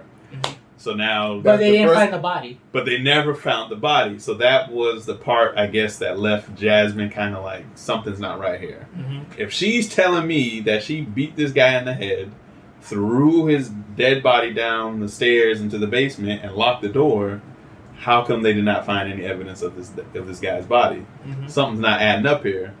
So again, okay, all right, I can see like there's something, on the back end happening. This could eventually be a decent film. You would think. Even if the effects aren't good, I get it. You got shitty effects, cool. But if you can deliver me on the story, I'm all for it. No. That's all I want. Still, right? Still, Nope. they couldn't even do that right, because when it was time for her to take this lady to court, and she was trying to present evidence, and Kangaroo court. right, everything was just falling apart. She didn't know what she was doing. Her verbiage was just terrible. Every time she asked a question, they was just objection. It's literally Tyler Perry went to like a dictionary of lawyer dictionary and just copy and paste all the terms so they could say in the movie. Exactly. Or he just pulled up reruns of like CSI. Matlock. I was gonna say that. This is Matlock. Right, and just took notes on what they were doing in court and just slapped that on the movie. And it had nothing to do with anything that was happening. Lamb? I'm gonna send Tyler Perry like the Phoenix Wright games so you can, so you can actually learn what law is. Play some of these Phoenix Wright games, man. Reasonable Send them to Jasmine. How about that? Send them to Jasmine because she didn't know what she was up there doing. Phoenix Wright Jasmine edition. She didn't know what she was doing to the fact that she got in jail. She went to jail. The judge, that part killed me too. Like the judge is literally telling you to stop. Like, what are you doing? Can you stop? Can you please stop? Like, I am a judge. Why are you testing my authority right now? That was so painful. If you continue, I will hold you in contempt. Because, like, you know, it was like she was finna have this, like, moment where, like, this is it. Yeah. Right, I'm about to stand up above the law and show everybody that she's not guilty. Listen to me, please. Tyler Perry comes up and goes, nope. Right? Next scene, she's sitting in the jail cell. And they're like, oh, there you go. And then Tyler Perry's like, you messed up. Boy, you the one made this movie. He walks up with his fake ass beard. Really, you messed up.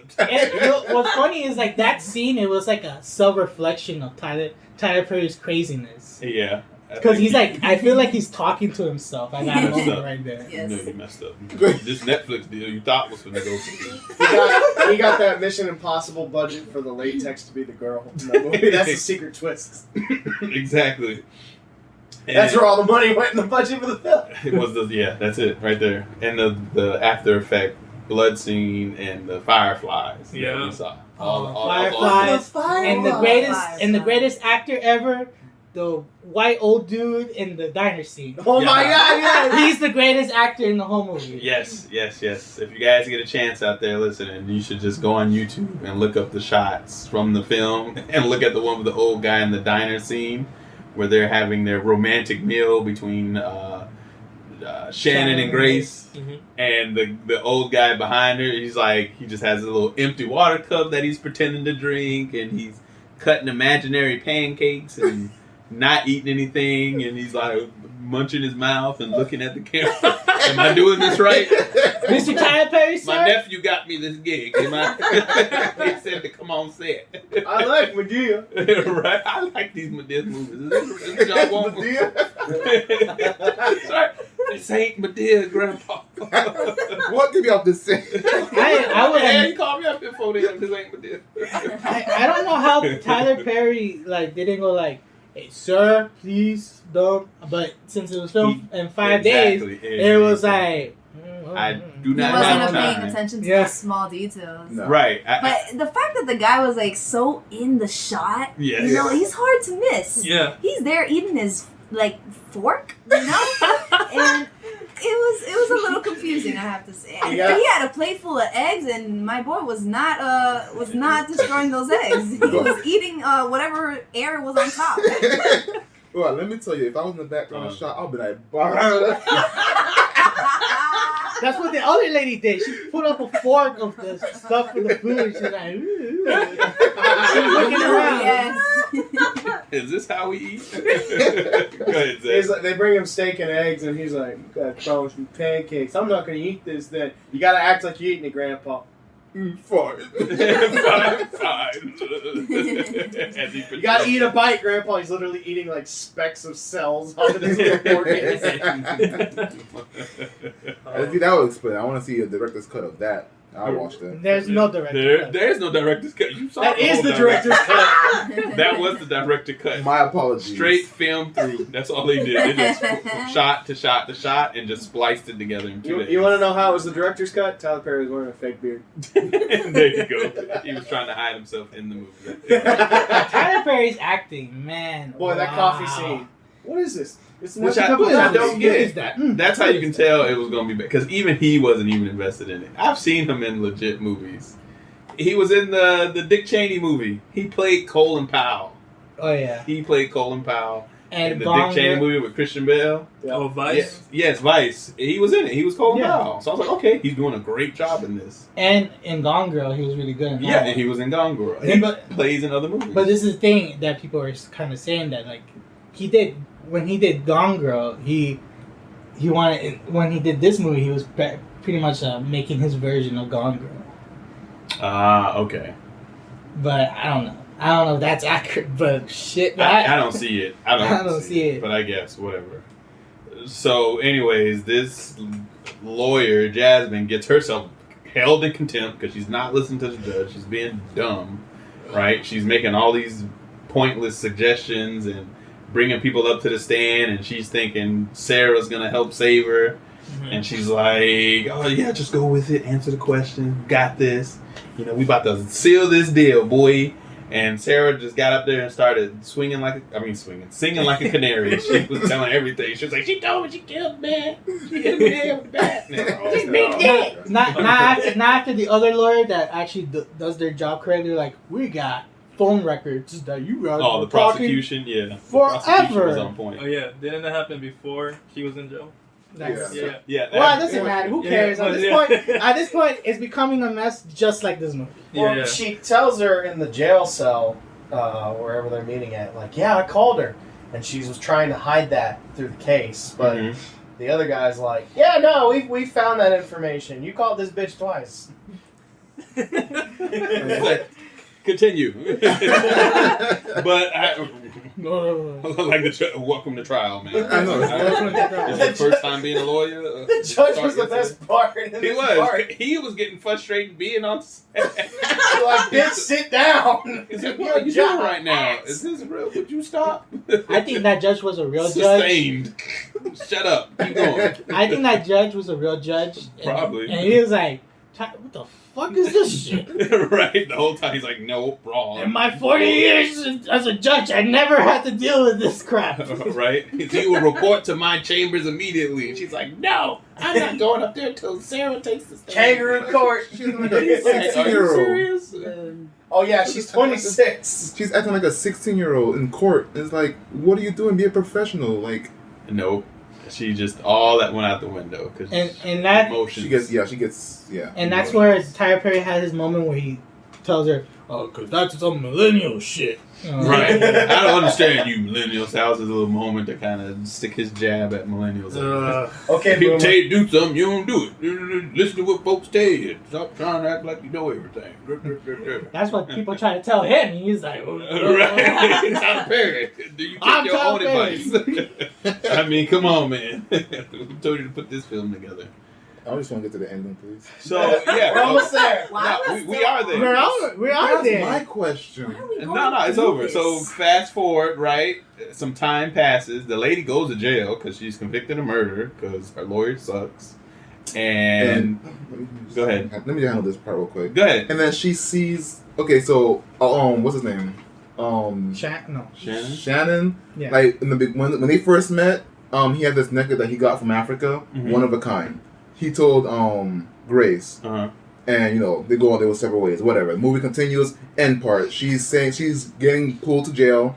She sees her son and Sarah. Like saying it's all gonna be okay. It's gonna be okay. She's looking at them and she notices a necklace, and she's like, she had this Jimmy Neutron brain blast moment. Gotta think. And then she's like, think. It's like, right. And she's like putting one and one together. She's figuring out why everything is going the way it is and how it got to that point and why.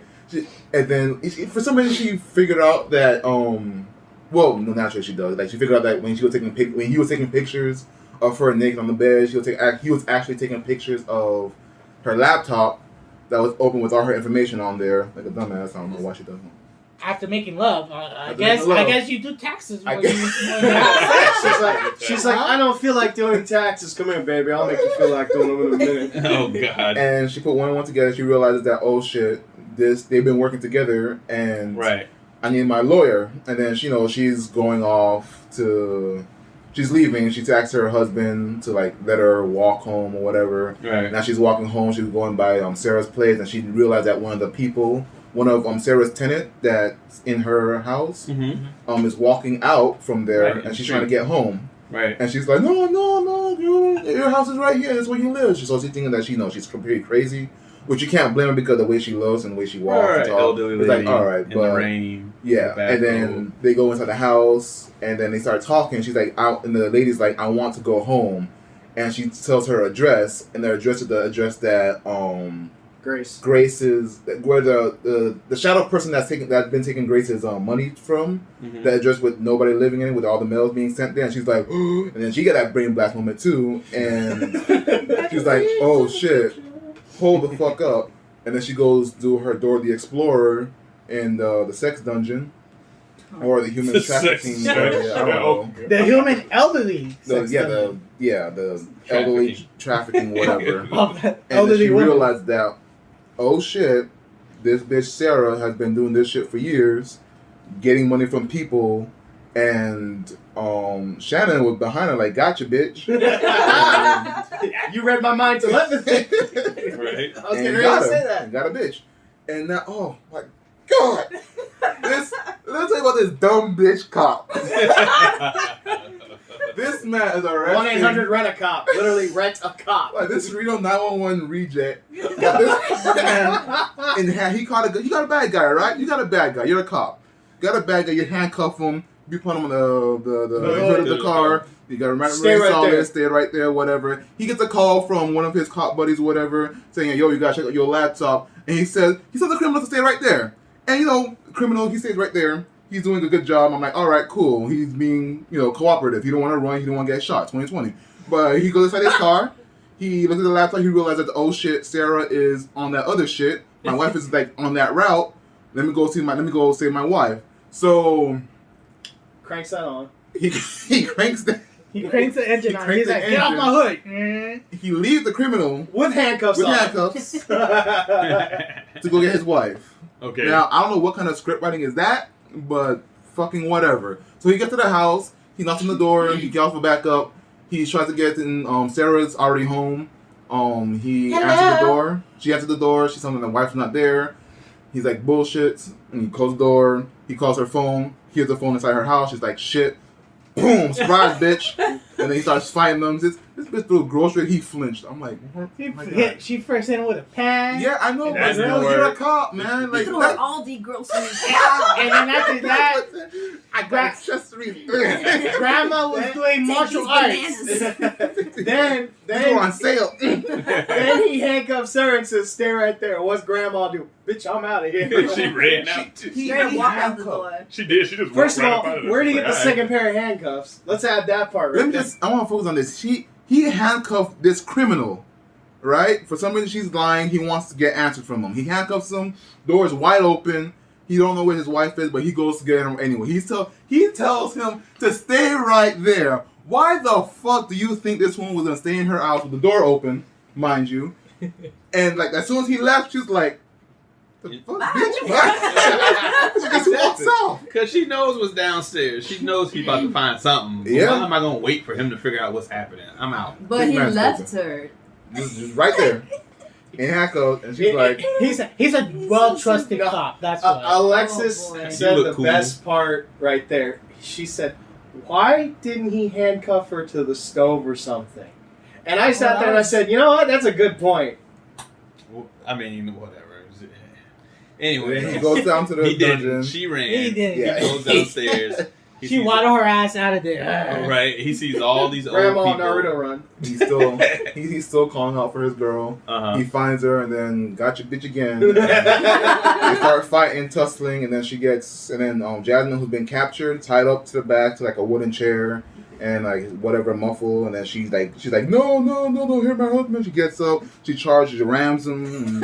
And that's the chair that she was tied on. And she broke the chair. She picked up the gun, caught.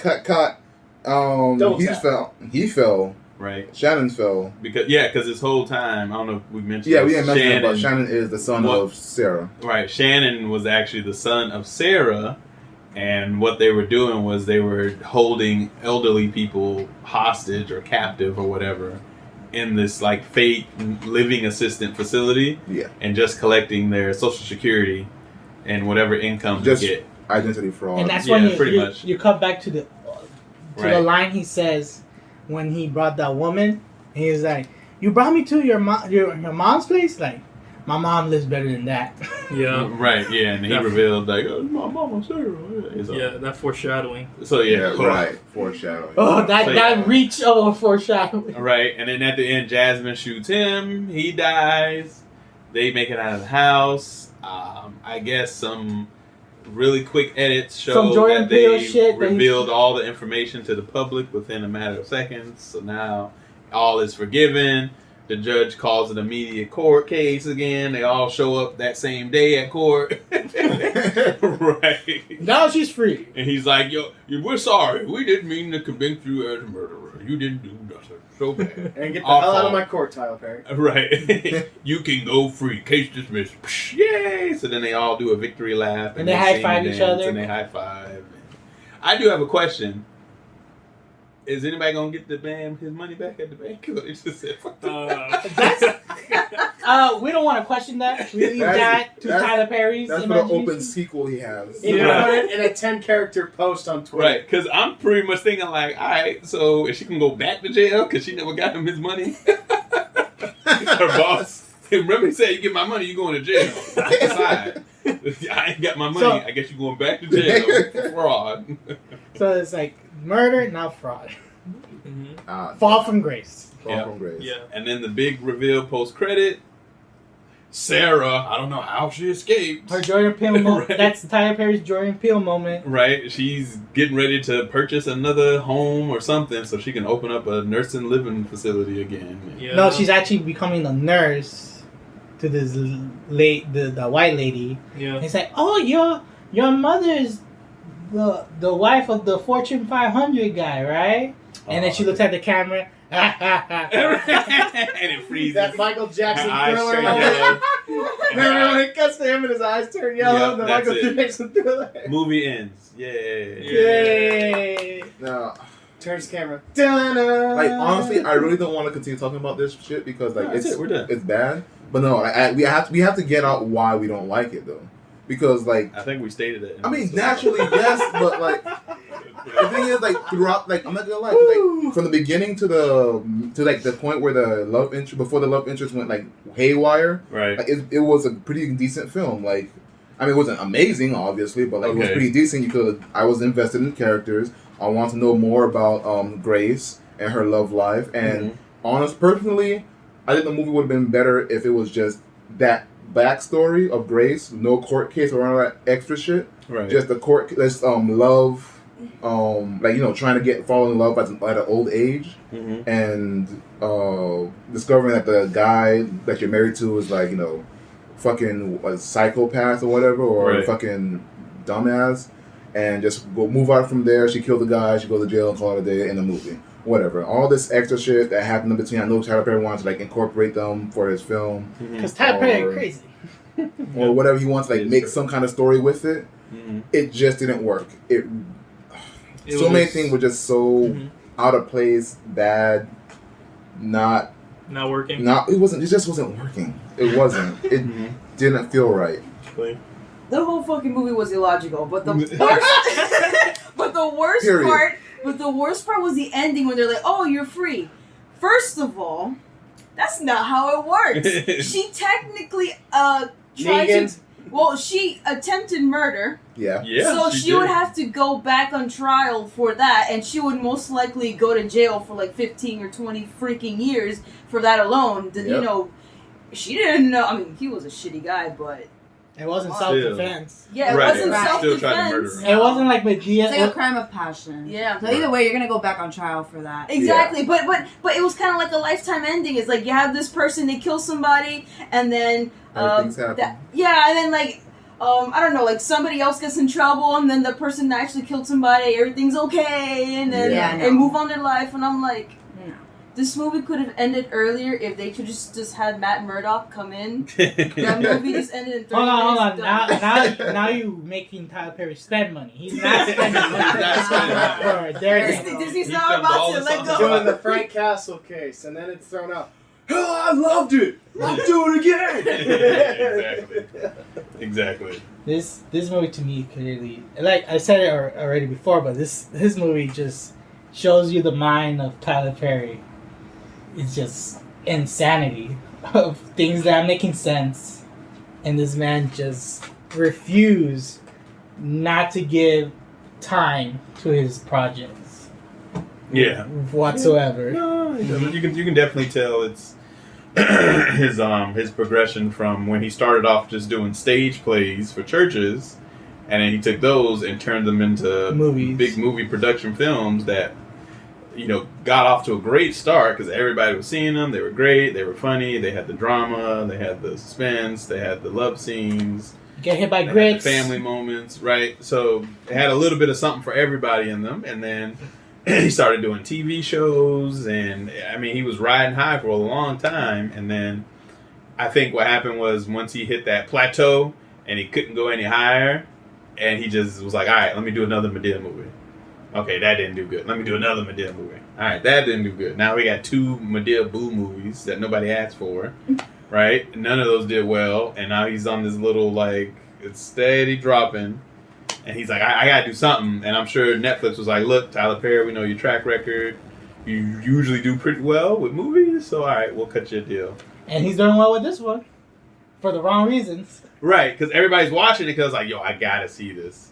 So I'm sure the viewers are like, it's up because they're seeing the numbers, but it's not because they like it. It's because they hear how terrible it is. Mm-hmm. Everybody's like, I have to watch this. But I'll tell you this, though. The only other reason is that Tyler Perry refused to have a writing team.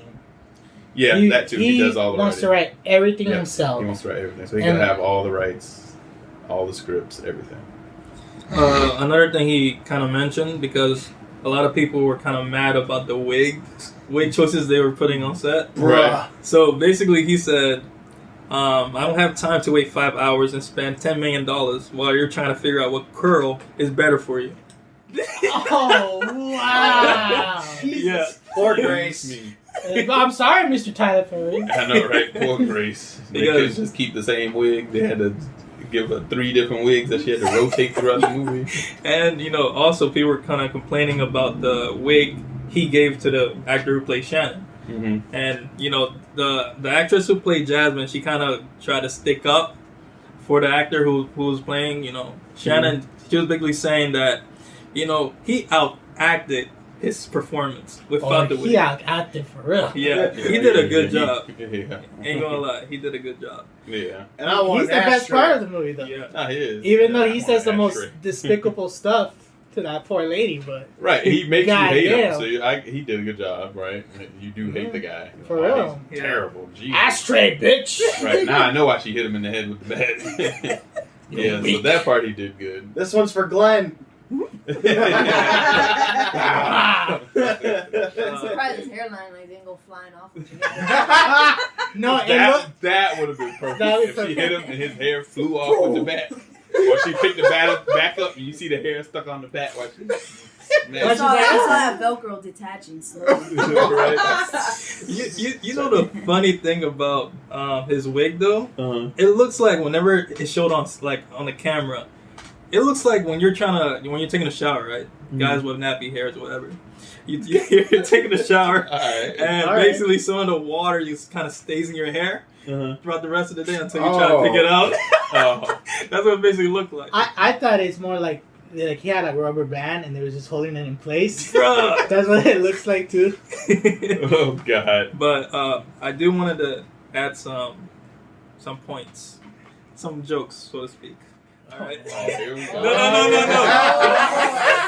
I should have said nothing. How will you announce? I'm gonna tell you some jokes. No. All right, here we go. No. Go ahead. Okay, so the first one I had. Joke number 1. All right, joke number 1. Bruh, when. Yeah, that was a great one. Next. Okay, so when Jasmine's boyfriend, he was trying to enter inside Sarah's house.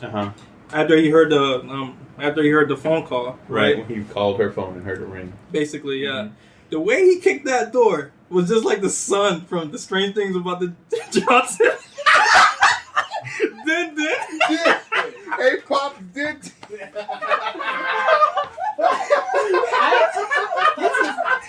This is a church-going man. First of all, you're not telling no more jokes.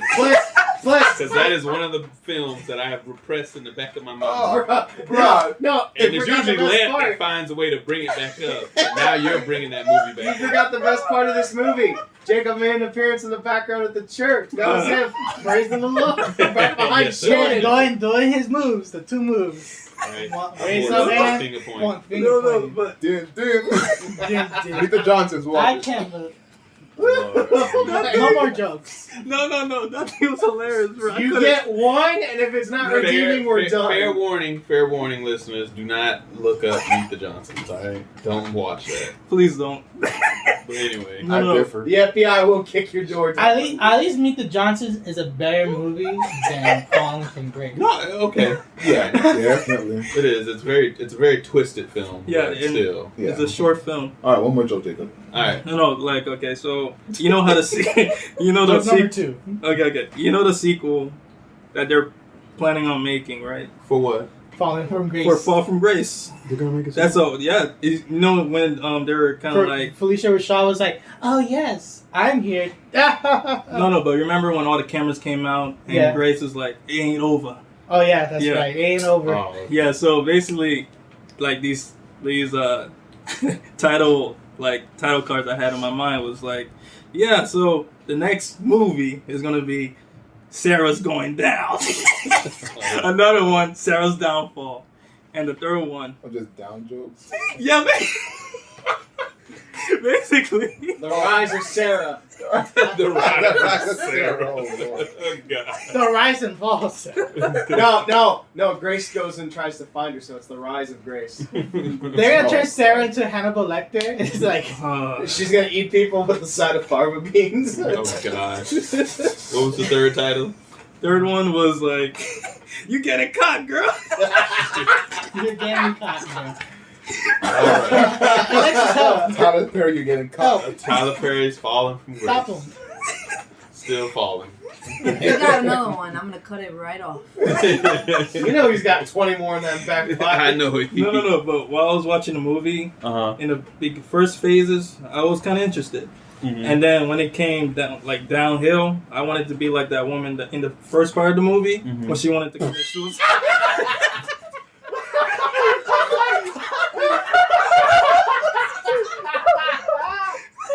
I'm gonna jump! That jump she did. Oh, because you know why? She has that moment in her speech. How can I do this? How can I be so stupid like to let him eat? Yeah, that was me. Damn. And how did she survive that jump? That's what I'm trying to figure out. No, she Her legs didn't were survive. She broken. died. No, she was in the basement. She was in the basement. Oh She was one no, of she the old recycled. They recycled her then. I guess so, because she was one of the old people in the basement chamber. Yeah, her legs were broken. That Her legs same were old broken. lady. Well, she was dead.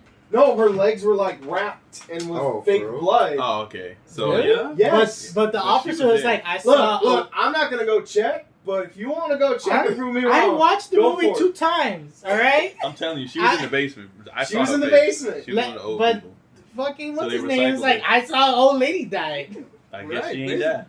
Yeah. Okay, well I want to shoot my brains out. Let's switch to another topic. All right. So that's the end of that. They were just done. Christ almighty. Burn Done. All right, and last on our so the Mandalorian. Oh, thank God. The Mandalorian. Now I know you guys briefly touched Briefly? on it. Briefly touched on the last episode. We won't go into depth, but we are here to help redeem Yeah, please. some do. of the talk of the Mandalorian and help add to it, if you will allow us. You mean fix it? Oh, I didn't want to say that. No, I'm alright Add with to fix it. it. I'm alright Add with to it fix if it. They'll say allow fix us. it, and I'll say fix it. I actually would like Alexis to handle this one As she's I holding should- a I baby should- Yoda. as she holds baby The whole Yoda. episode I've been holding. Yes. I just want to say that remember when we were talking about the Rise of Skywalker, we were supposed to talk about the Mandalorian afterwards, and but we kind of like lost the will to live afterwards. I kind of feel that way right now after talking about that movie. Right. We gotta stop letting bad movies. Yeah, go before the Go Mandalorian. before the You can't do that. Mandalorian. So The Mandalorian was 8 episodes, and I obviously don't want to go through all 8, but I had picked out a few main points in the show that I think can kind of bring it all together and give a good insight about what the show's all about and what we can expect in season 2. So the first point I kind of want to bring up is the Mandalorian's like character development and who he is and why he is the way he is and how he changed throughout the series. And one of the main points that you see right at the very beginning is his distaste for droids, right? So immediately you see in the first episode that he doesn't want to get in a droid-driven speeder. And so he starts saying he doesn't like droids and everything. And then throughout the series, you see him having flashbacks to when he was a boy and the Separatist battle droids invaded his home planet and massacred the population, including his parents, and he was saved by the Mandalorian, a Mandalorian, which I learned later was actually part of a faction called the Death Watch. So that was interesting. Oh, the Death Watch from the animated series. Right. Yep, from the Clone Wars series. Yeah. And that he was actually almost murdered by that droid that found him in the bunker, and then the Mandalorian saved him, and he became part of the tribe. And throughout the series, you see him slowly change his mind, and I think it's a cool development where he just hates these things, and slowly when IG-11 becomes reprogrammed, you start seeing him kind of warm up to the idea of droids. And I think I want to bring up the point because I know in the last episode you guys talked about not liking the part where we see Mando's face. And well, that's mostly Lamp. Yeah. Oh, and I too. And you. But I feel like this was a very strong and important point in his character development, because in this part, you see him actually trust a droid enough to show his face. We have not seen his face the entire series to anyone, and he's right now clinging to his life. And at the very, he's like, you know what, okay, and reveals his helmet. I don't think that impact would have been the same. We wouldn't have seen his emotion, and we wouldn't have been able to see that growth into accepting IG if they had cut and not shown his face. And I think that was a really important part of the episode. Yep. We also wouldn't have had that Terminator 2 Judgment Day moment with IG and the Mandalorian. Oh, towards yeah, exactly. Don't go. You don't need to go. Exactly. So now he's definitely bonded and connected with him. Yeah, and it I think that grows even stronger towards the end of that finale episode when IG goes out and sacrifices himself to save the entire group. We don't know if he's now more welcoming. He's obviously more welcoming to droids, but if he's completely embraced them, we don't know. But there's definitely been a growth in him because of IG. Yeah. So I thought that was really nice. Yeah. Go ahead. Sorry. No, I was going to add to that same point you were making. And even IG, when he's talking to him, and Mando's telling him, you don't have to do this, there has to be another way. And he's telling him, he's like, don't worry, don't be sad. He's like, what do you mean? I'm not sad. He's like, no, I can read your heart rate. I can tell that you're sad. Yeah. I scanned your voice. I heard a peak in your voice. It's like, I'm like, not crying. You crying. You're a bitch. So that was touching. I was like, oh, look at him. He got a heart. Yeah. I thought he already did after you risked his life for this baby. Right, exactly. Right. But do you really see him he's like, like my little crew, this is my little family that now I've been with, and we've been through all this chaos and we are the craziness. Way. Right. So this is my tribe now. I'm responsible for all parties involved. This is my tribe.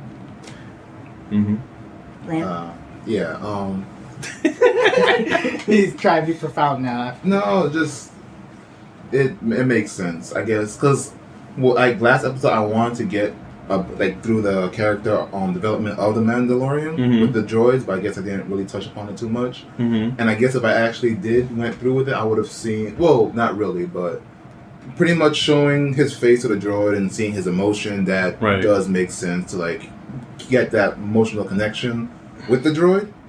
Because like I guess you want to make that scene you were talking about when he had to leave any more sweeter.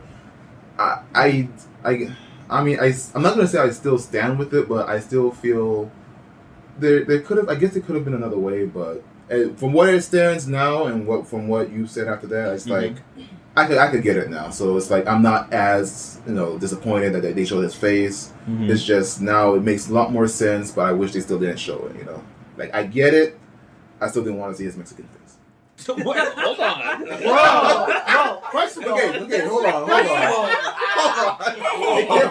First of all, It came out really wrong because first of all, he is not Mexican. I have a lot of Second of all, if I Mexican said that, I'd be shocked. no, because he had like so much hair in his face. I'm like, yo, this He's from Chile. isn't that chilly? He has a. Oh my god. Alright, just let me say my thing to change the subject. Yeah, he's from Chile, right? He's not, Not Mexican. This guy. I'm sorry. He has a mustache. No disrespect. You are but the it's just most- like it's just really hairy. I was just like, whoa, he's Hispanic. I'm like, Okay. I'm sorry, I said Literally, Mexican. I pulled a white card it just- out. That He's like, everybody south of the border's Mexican. Right, really. Wow. I'm sitting there going, I'm excuse disappointed. me? I'm sorry. I can't believe you. I'm sorry. I apologize. That was very. Our friendship is now different now. I'm just Six sad. Frames loves all We're all people. Mexican. I do. and I really do. After the Yes, we introduction are. I Even gave, though I'm from the right? northern part of the Kevin was south. just speaking in Spanish for the first 10 seconds of the episode. and this is how you want to. It's My okay. apologies. It's okay, Kevin. I still love you. High apologies. I still love you. No Shameful, apology. shameful. Shameful. You meant what you said. You meant what you said. Give Kevin a hug. He needs. No, don't touch me. Well, pat him on the back. Everybody Just keep pat him. touching me. All right, but I'm still laughing. I'm sorry. The thing she said where it showed his face. Well, he kind of cheated his rules because the droid did destroy himself, and the rule was, if he shows his face, he's not allowed to wear his helmet anymore. Mm-hmm. Well, the droid's gone, so does anybody else know other besides the droid? What do you Yeah. mean? That he showed his face? He showed his face to the droid, Right. and the rule is do not show your face. You To a can't- living being. Yeah. Yeah, but The droid's not living. He's not he living. could record it. They're not living. But he's destroyed. It's on That's my Snapchat. point. Right. That's my Right. point. It's on Snapchat. Because he even said in the beginning, I don't know if he said it, but I remember reading somewhere that IGs record their bounties Yeah. so they can study and show them how they can improve better. Okay. So they're constantly recording. So Yeah. now that he's But destroyed, remember he was reprogrammed, so we don't know if Yeah, that but- aspect Gotcha. was Yes, he was kept. reprogrammed. Now we're going I mean, to you saw him on that speeder territory bike, here. which was the funniest scene in that whole episode for me. I was laughing my ass off. I with was, the baby. Yoda, dude, and I was pink in the face, That was great. laughing. That was dope. Just That was straight awesome. up like 360 no scope while Baby Yoda's in the sack in the No, front. that Just was blah, awesome. blah, blah. Yeah, Baby Yoda's like, yay, murder! Baby Yoda becomes Palpatine too. All the death and murder this kid has witnessed. I mean, good God. At dark side, you will. All right, Alexis, hit us with some more good points. Alright, so another point was kind of his progression of armor and weapons throughout the show. Mhm. He started off with the basic Mandalorian armor that we normally see that gets wrecked, and he gets his beautiful Beskar armor, which is very nice. And we get to see all the really cool weapons that he has, and especially the little flamethrower that he loves and his evaporator. What is that called? The one that he completely vaporizes the Jawas. His little his rifle. rifle? His little rifle, yeah. Yeah. It's like a taser. It's actually like a cattle prod / sniper rifle that shoots Yeah. like a freaking grenade. It's kind of Yeah. like a bolt something. It's called something. It's a something and the casing that shoots the. It's Oh, basically like you're shooting a freaking energy beam that's like a bomb at them. Yeah. That's why they literally go kapoop. Yeah, super cool. And then basically I want to get to like the end where he gets his jetpack, which is an iconic moment, I think, and cause Rising Phoenix. Yeah, there you go. Which they did hint at that in earlier episodes. I gotta get one. It is. I gotta get one of those. So I think it was nice that he finally got it at the end and was able to. We saw it in use. So. And he got his crest. And he got his crest. Yes, he's what is it? He's the Mudhorn. No, but she says you're a clan of two. Oh yeah, because it was split. And it has the 2 horns on it. Right. Yeah, because Baby Yoda's now foundling. Yes. Yeah. So hello, hey, Baby Yoda's a Mandalorian. Pretty much. Hey, now that I think about so it. is he gonna have a special helmet for the ears? I'm not saying that to be funny. I'm just saying cover. I mean, that's gonna hurt his ears when he gets. Remember, it was more like, hey, your primary mission is find this creature species and home world, and then if they don't, then you take them on and so what become you're saying part is of the tribe. Yoda had a side piece. He's got to return this kid. Oh, we'll get to that. Don't worry. Oh, that's a theory another I point. had too. That is another point. So the rifle is an Amban rifle. That's what it's called. It's like the Swiss Army knife of Star Wars. So it has a little bit of everything on it. Yeah. Because I read before they discontinued it, the Force Awakens series. There's a section where Boba Fett, in the second game, to keep this real short, there's a boss battle. Boba Fett goes into the cloning facility, which you see in the second movie, episode 2. He goes in, and there's clones of him and Starkiller, who's the main hero, cloned together. His blaster gets destroyed, so he pulls that thing out, the giant rifle, and starts laying waste to all these clones that are in the tubes and stuff. So right. Yeah. They showed what he could do. So that's why when I was watching the first episode with Kevin, I was like, yeah! Yeah, he was letting them have it. Yeah. Yeah, that part was cool. And then another point is that we see throughout the series that the Mandalorian... By the way, I did write down his real name is Din Djarin. I hope I said that right, but I definitely wanted to mention that, but I'm still going to call him Mando because it's a little easier to get out than Din Djarin. And you see him throughout the series that he has a hard time trusting people, but eventually does grow to trust a select few. And some of these scenes and episodes where you see him having trouble is one of the episodes, The Gunslinger, where that's the one where he meets the he's in Tatooine, right? Yeah, and he meets the aspiring bounty hunter. His name is Toro Calican. The cute rip-off on Solo. Oh, completely. He's even sitting that was in the his jokes seat. I was making the he's entire sitting in the same seat in the cantina. With his feet kicked up, leaning He's back. pretty much remembered this. Yep. Oh boy. Absolutely. So, he agrees to help him kill or capture the lady whose name I don't remember, but something Spider or something like that. Yeah, and she has a big bounty on her. Bro, assassin chick. Dude, the sand people, Right, the part with the sand people, that part had me dying. Yeah, When he's with the binoculars, he's like, wow, they're way off. He's like, yeah, these people are dumb. Turns around, they're standing there like, what up? Yeah. And as we know, he does help him capture this lady, but then she ends up convincing him that the bounty on Mando and Baby Yoda is much higher. So he ends up betraying him, but as we know, Mando ends up killing him, and all is done. But, what did you find her name? Yeah, her name was Fennec Shand. Fennec Shand. Yeah, Fennec Shand. Yeah. And then the episode with Bill Burr and that group of mercenaries. Yeah, that's how I looked up the episode because I forgot the name, and I'm like, Bill Burr's episode. Yeah. and then one of the greatest voice actors was the demon guy. I forget his name. He did Lex Luthor. Yes. Yeah. And that episode that we see this group of mercenaries that he used to do jobs with. So they hired him again, and they're a little hostile towards him at first. The entire time, really. Yeah. They're a little hostile. Yeah, they gave him a hard time the whole but I don't think he really expects them to turn on him, like we see in the episode where once they go to the New Republic ship to rescue the prisoner of theirs, which was the lady's brother. Yeah.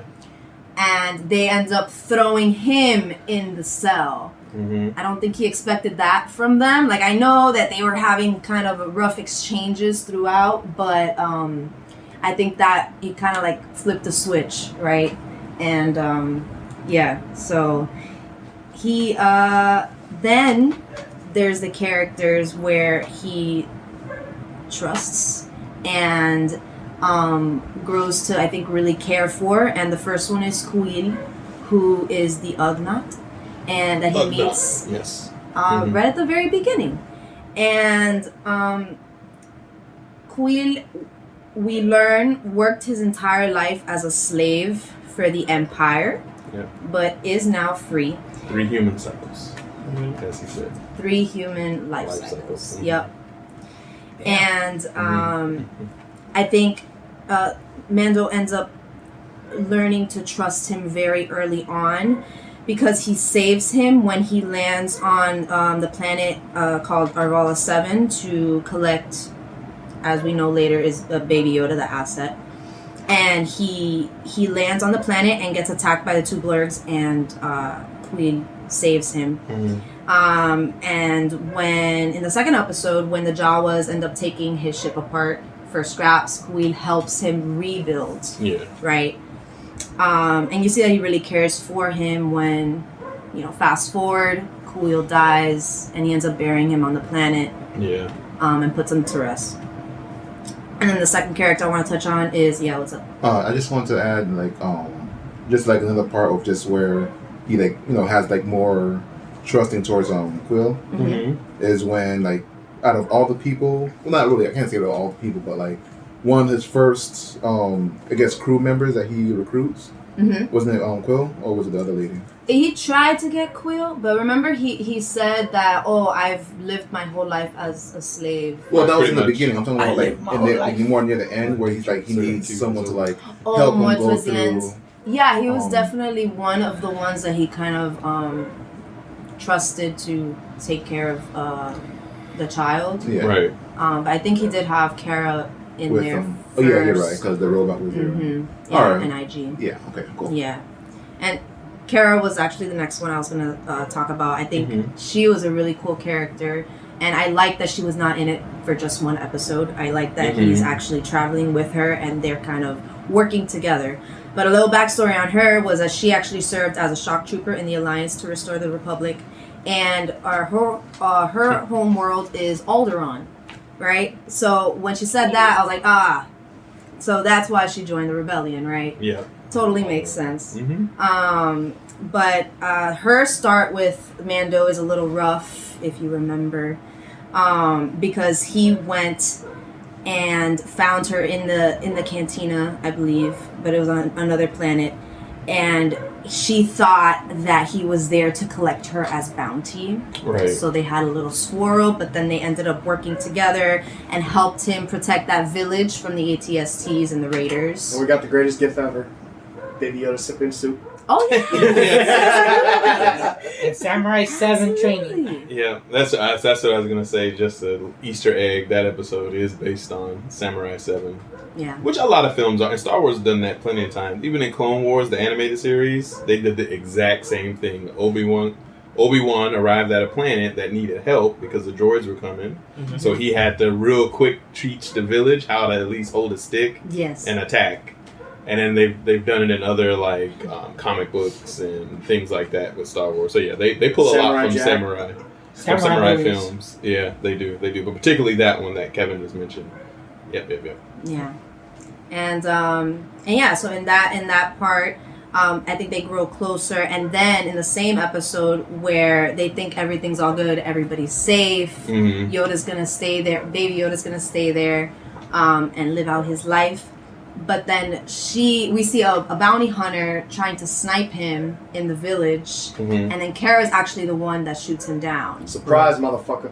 which was super cool. Yeah. And I think that's when he really starts trusting her and working with her more heavily and wants to bring her in to work with him. And she's obviously very skilled in hand-to-hand combat, and she's a great fighter to have around. And then the other character, which again kind of a interesting start, was Grief Karga, who was the leader of the guild of bounty hunters. It was a rough start, he was giving him the jobs, but then when Mando ended up taking Yoda back from the client, obviously Karga no longer trusted him and gathered all the bounty hunters to go after him. Right. For a fair reason, of course. He betrayed the code. Yeah. But then it wasn't until him and 2 other bounty hunters met up with Mando and his crew. And remember when he got attacked by those flying creatures in the sky and Baby Yoda healed him? That's when he changed his mind. And he's like, this little guy is special.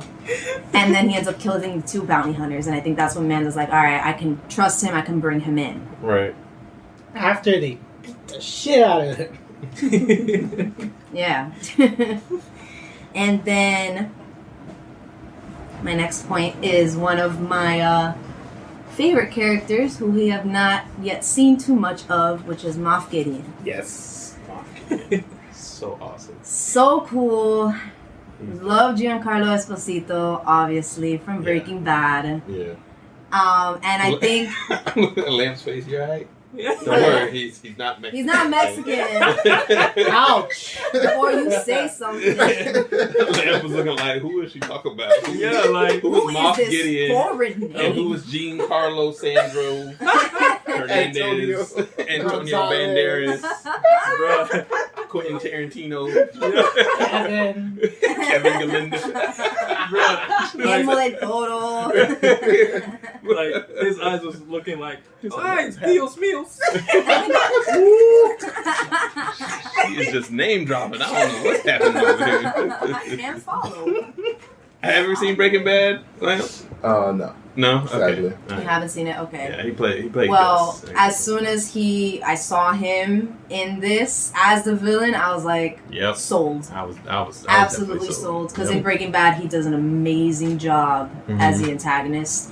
And I cannot wait to see what he does with this character in season 2. Oh, I can't wait either. I can't wait either. Because one of the cool things about Giancarlo, when he ever plays a character, he's usually known for playing like bad guys, but specifically he always plays like the I'm better than you bad guy. Like I know more than what you think. And I'm just going to start using all of my assets and my abilities and my intelligence to get the upper hand on you. Because I've been doing this far longer. And I'm winning all the way through no matter what it takes. And especially in that episode when he reveals himself, and the more he talks, the more you start learning. And I know Alexis has some like real good points that she's going to go over. And as he just starts name dropping, he knows everybody that's in there. He tells them where they were. He tells them a brief history and summary on themselves. And they're like, damn, you found me on Tinder? Where you got my profile from? Especially the scene when he said Mando's real name. They're looking at him and he's like... Everybody looked at Mando. And he's like, that's my name before I became a Mandalorian. And he's like, is that easy access? He's like, no, my name was White Clay from Records. Exactly. I like he just walks up there with his hands behind his back, and then he just showcases the gun that they take out, and they get ready to point it. Yeah. He's just cool. He's awesome. Very cool. It only sounds like he's about ready to like mortgage their house or something. Oh, no. Talk lightsaber, bitch. Bro, I lost my mind when Mando freaking went Django on their ass. It's like the original Django, not the Tarantino one, but the original one. Takes the Gatling gun, he's like, starts spraying it. Yeah, I was like, Django! Yeah, that part was awesome. That was definitely very cool. Kind of a callback to the first episode. Yeah. Yep. Yeah. But back to what Jamal was saying, actually, was that, kind of the reason that he does know everybody and he knows everybody's name and calls them out is because he mentions that he served as an officer in the Imperial Security Bureau, which is like the Empire's intelligence agency, so he has access to all this information. And he started off there and like kind of rose through the ranks, and that's how he got the title of Moff, which is like a kind of a governor, I guess, of certain factions and sections, sort of. Like mayor. Right? It's a very high-ranking position in the Galactic Empire. And what's interesting, which I know Jamal and I were talking about, was that even though the Empire fell, he still uses that title. Yeah. And he still gets referred to as Moff Gideon. And we learned that we only see him in 2 episodes, but he's kind of like mentioned throughout that he is the big baddie in this series. And his primary motive is acquiring Baby Yoda. We don't know why, but we definitely know that he knows about him and Force sensitivity and all of that, because he wants something to do with him and we don't know what it is. But that is his primary motive, and he mentions in the scene where he's like outside where the client is, and then eventually the whole group ends up, that he ends up saying that they don't understand how much he needs Baby Yoda, and that they don't know what they are in possession of. Right. And he's a guy that right off the bat you can tell this guy is like ruthless, yet like very sophisticated and poised. He's very calm, but he will kill you. And he doesn't care what he does. I'm sorry.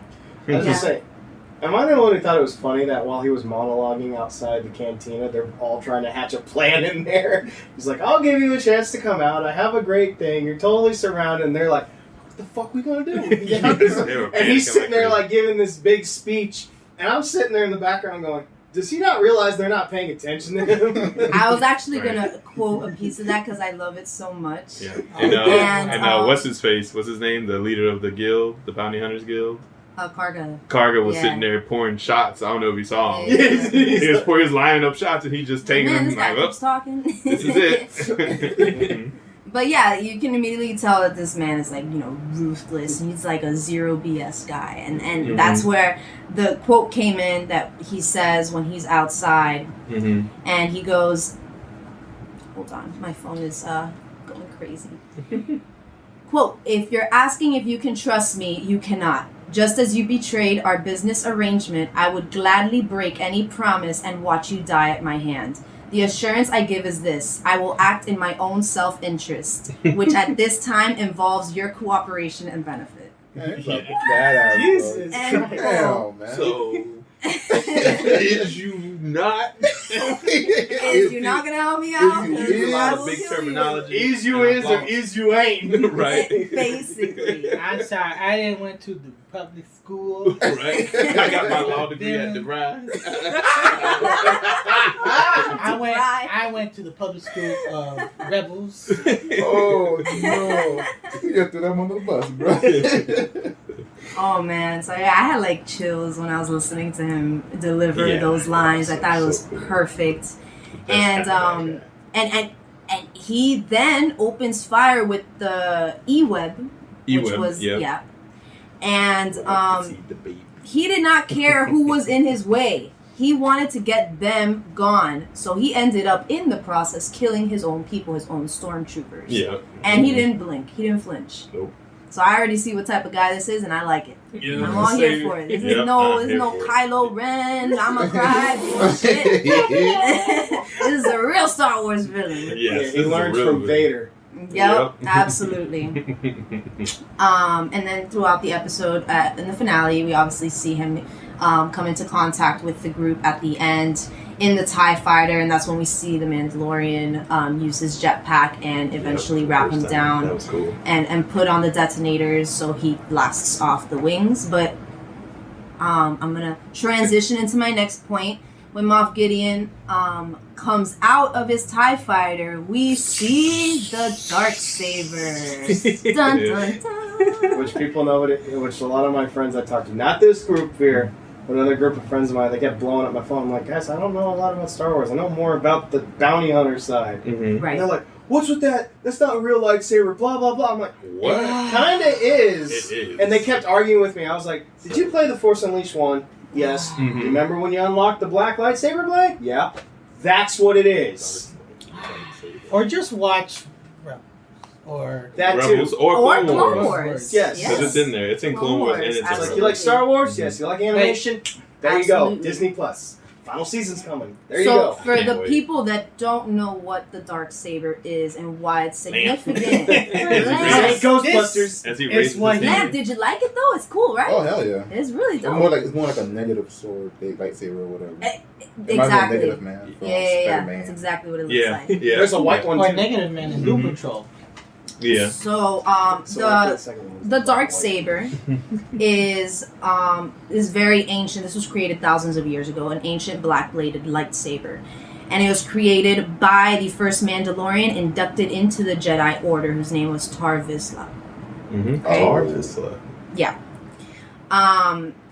So Vizsla ended up dying, right? And then it was kept in the Jedi Temple.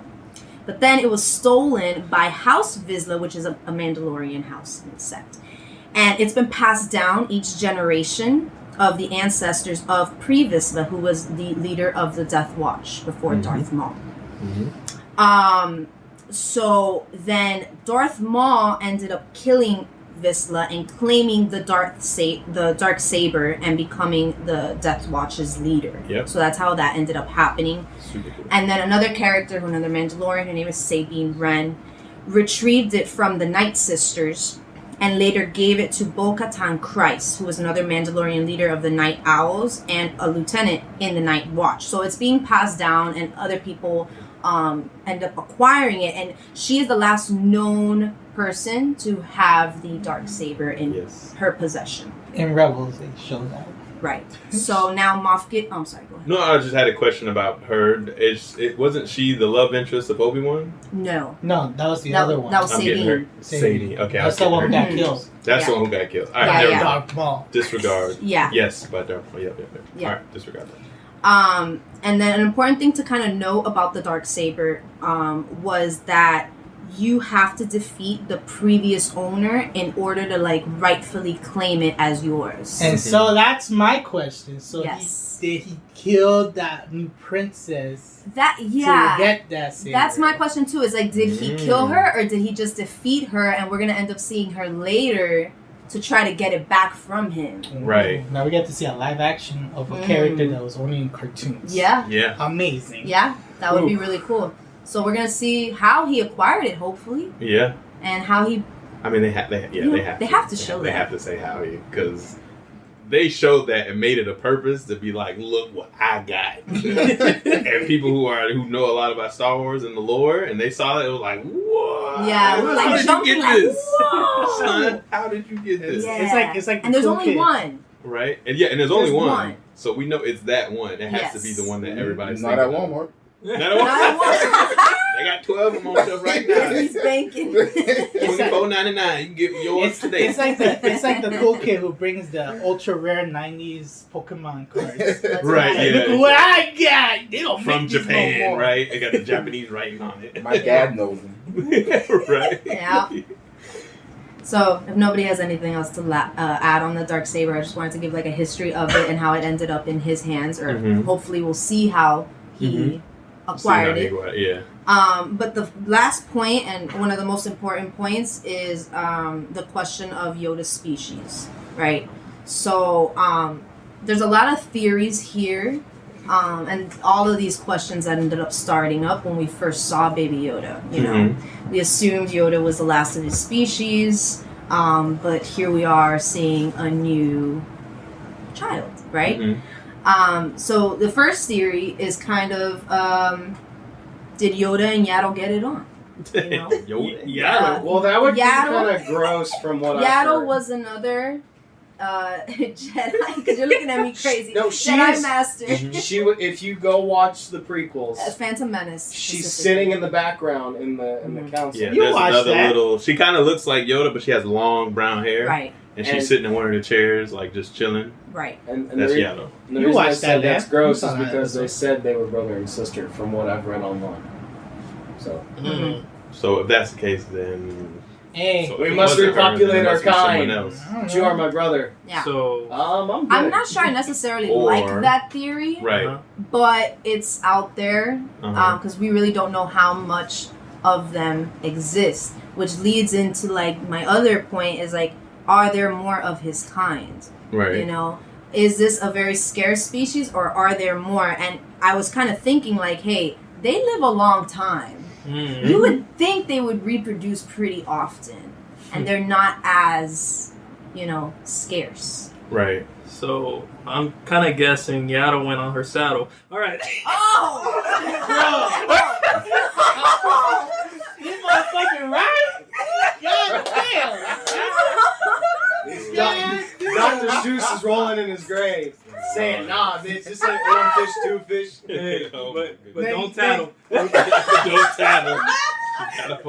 Yaddle was like the Yaddle's coming with Galapagos that turtle needed to Oh, Lord. populate. Oh yeah, that super ancient turtle that saved his whole generation from Galapagos Island.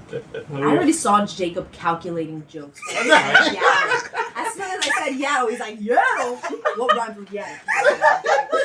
Saddle. Yaddle wrote that cattle. And then he got an extra one. Don't tattle. You'll get rattled. Oh Lord, stop it. Stop it. Stop now, please. Let's go back to these theories. I want to hear some All right, I theories. got a theory for you. this man, bro. I got a theory for you, What's up? and it's gonna be cheesy. It's not gonna be cheesy as that joke though. You said how they reproduce. Maybe the Force just gives birth to them. The midichlorians, they're everywhere. I don't know. So That's it weak. God is the Force. is know. because And that's found a virgin woman. but there you go. that's There you go. already an explanation for Anakin. That's how Anakin came. That's how Anakin got born. Because Who's Anakin his doesn't fault? have a father. Anakin basically Anakin was like a Skywalker? Virgin Mary birth. He's Jesus 'Cause Christ. He's He has Jesus Christ who mom. became Satan. Yeah. Anakin has a mom, but he has Oh no my dad. God. So the kind of theory is He's that the Plagueis Antichrist. kind of No, he redeemed him himself at the into end though. existence. Oh, No, sorry. so the theory is that Plagueis or Palpatine, I'm not sure, I or think Darth it's Sidious. Plagueis. I want to say it's Plagueis, but I'm not 100% on that. Sidious. Kind of wielded him into existence in the mother's womb with midi-chlorians. So he does not have a father. Space nut? Like a flower. Baseballs, As right? funny as that is, that makes more sense. I think Yaddle is just Virgin Mary. What? Well, Mary, did you know? But I don't know. That's a good point to bring up because does his species even have like sex, like a gender? I mean, you Right. know, like, Is there a gender? they're kind of ambiguous. Yeah, true. I mean, because Yoda could be just a little old lady, right?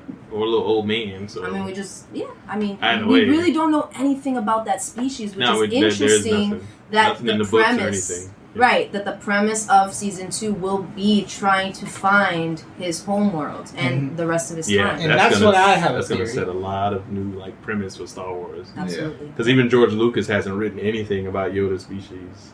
That's why they call him Baby Yoda, because we don't know what else the hell to call it. The child. Well, But the child. Yoda's Now baby. they call it the child, but it was Baby Yoda Right. up until then. Now that's one my theory for season 2 Uh-huh. is since this is what takes before the new stuff. Mhm.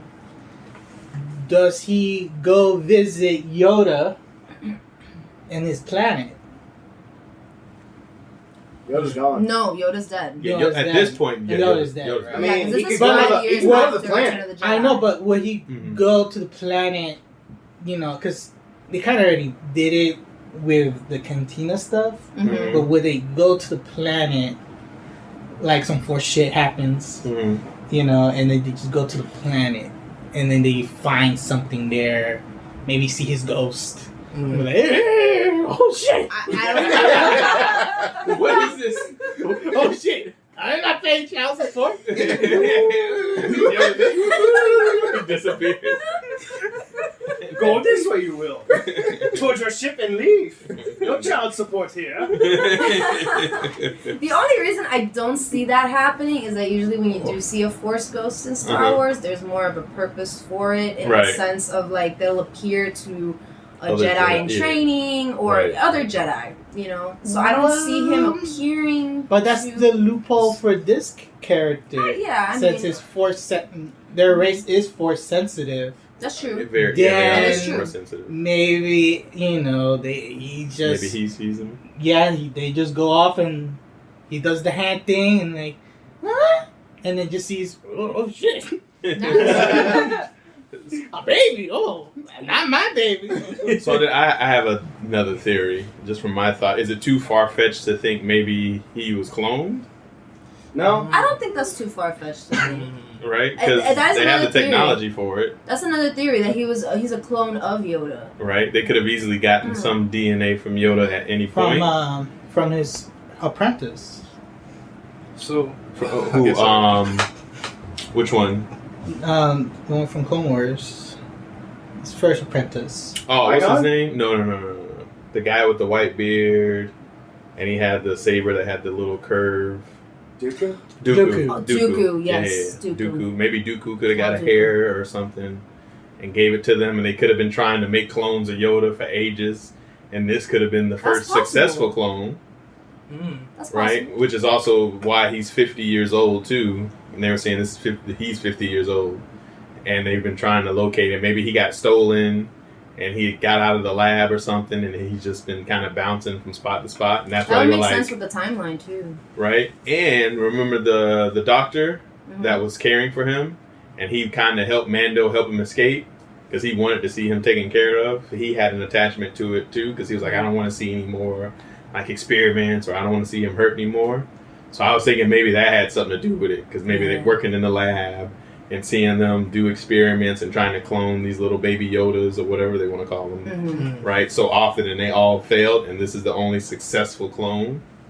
So I was just thinking in my head, I was like, what if that's the case? And if that's the case, and being that it actually came through, they're like, yo, this is a big breakthrough. It's being, and especially since they're so Force sensitive, like, what if we can now take that and add it to our troopers or whatever, our soldiers, and make them Force sensitive, or make myself Force sensitive? That opens the doors to a whole bunch of possibilities. So if that's the case, when he sees Yoda as a ghost, Yoda will be like, "It's me! What the hell?" Right, it's him. Yeah, see? The pills she took, she told me. Plan B, I said. I grabbed the pack of smokes and came back, and she was gone. Me said not like this. Right.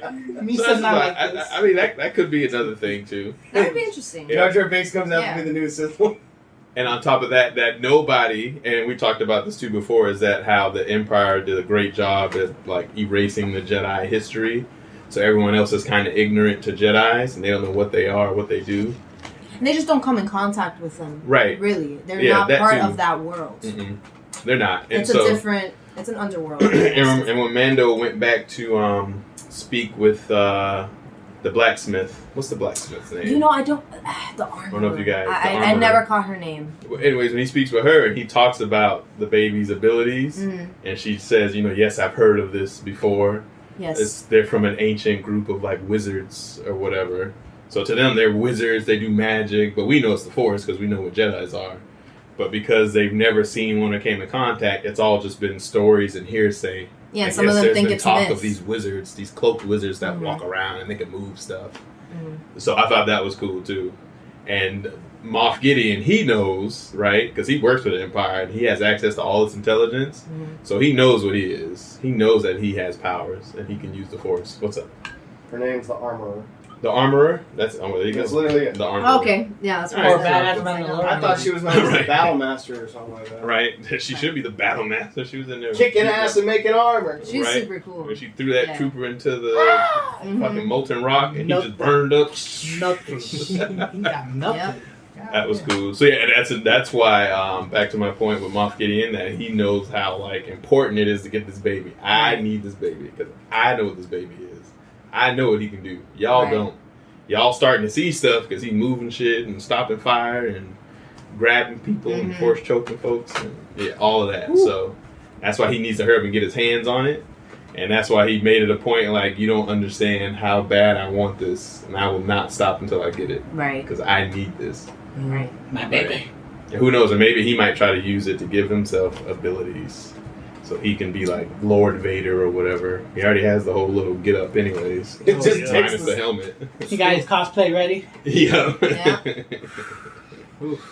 Yeah. This is years before Kylo Ren, so hey, I'm gonna do this first. That's right.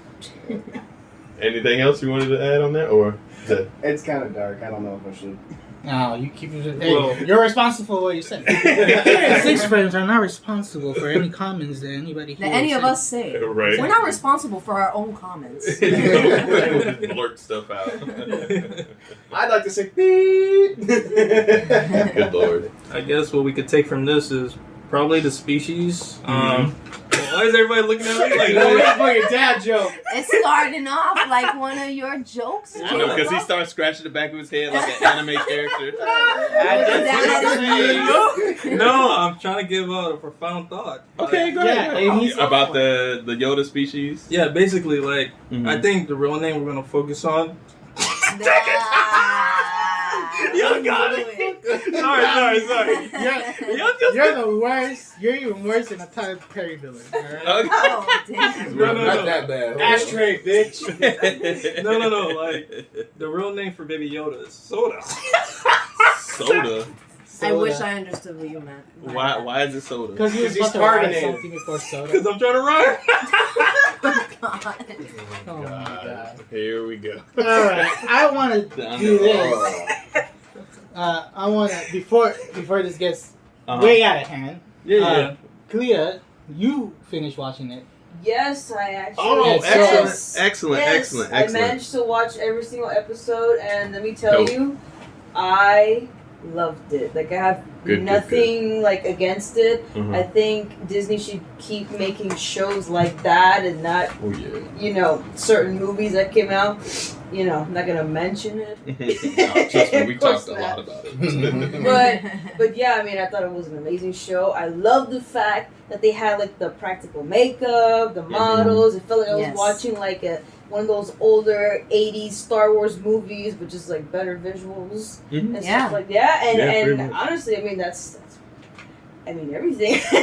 Everything. I thought it was great. I love the characters. I know that Mondo doesn't talk too much, but I think it kind of matches his personality. It does. So yeah, I have nothing bad to say. I mean, I really want to see season 2 because they kind of left it open for, hey, we're gonna find this baby's real daddy. Right. Are you the father? Next time I'm Murray. Have a picture of Baby Yoda in the background. Somebody make that. And have Yoda sitting on the chair. Somebody make that meme. Yoda in the case of you baby the daddy. Yoda. You know you the daddy. Yoda in the case of baby Yoda. You are not the father. Told you I did.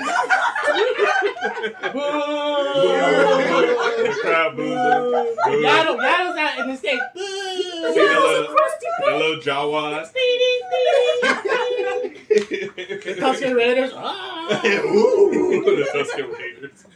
Yoda started doing the worm on the stage. And he started backflipping everywhere like he did in the prequels. He just started backflipping. He started breakdancing on this. I told y'all. He does the pin walk. Right. You see Yaddle run into the back. Crying. And Mando's just shaking his head. Right, he just holding his head. He's gonna be like, it's okay. You're still my son. Right. That's what Murray takes. He's like, Matt, you know what? You're a good father, Mando. You can still take care of this baby. You don't let them influence you. You the daddy. He said. Next on Murray, you got Geralt coming in. And he goes, and Geralt goes, "It's okay. Is this your childhood surprise?" Oh my god. Somebody needs to make this happen. Geralt, it'd be funny. Geralt Somebody needs to make this happen. and Mando sitting in the bar, just sitting there going, "Good day." But more like child surprise. No, Mando would be like, "What the fuck is that?" Mine was a bounty. All right. Anything else you want to add on the Mandalorian? Make some really good points.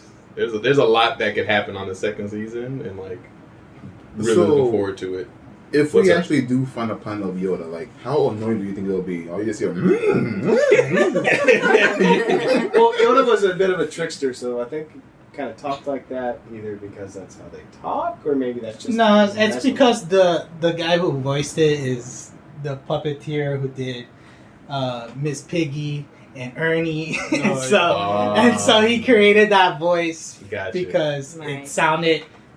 Jovi, because he said it sounded because he wanted to make because they said wise person, right? But he's like a prankster, right. So it's like he created a voice that was kind of jovial and silly, and then could give profound wisdom. Right.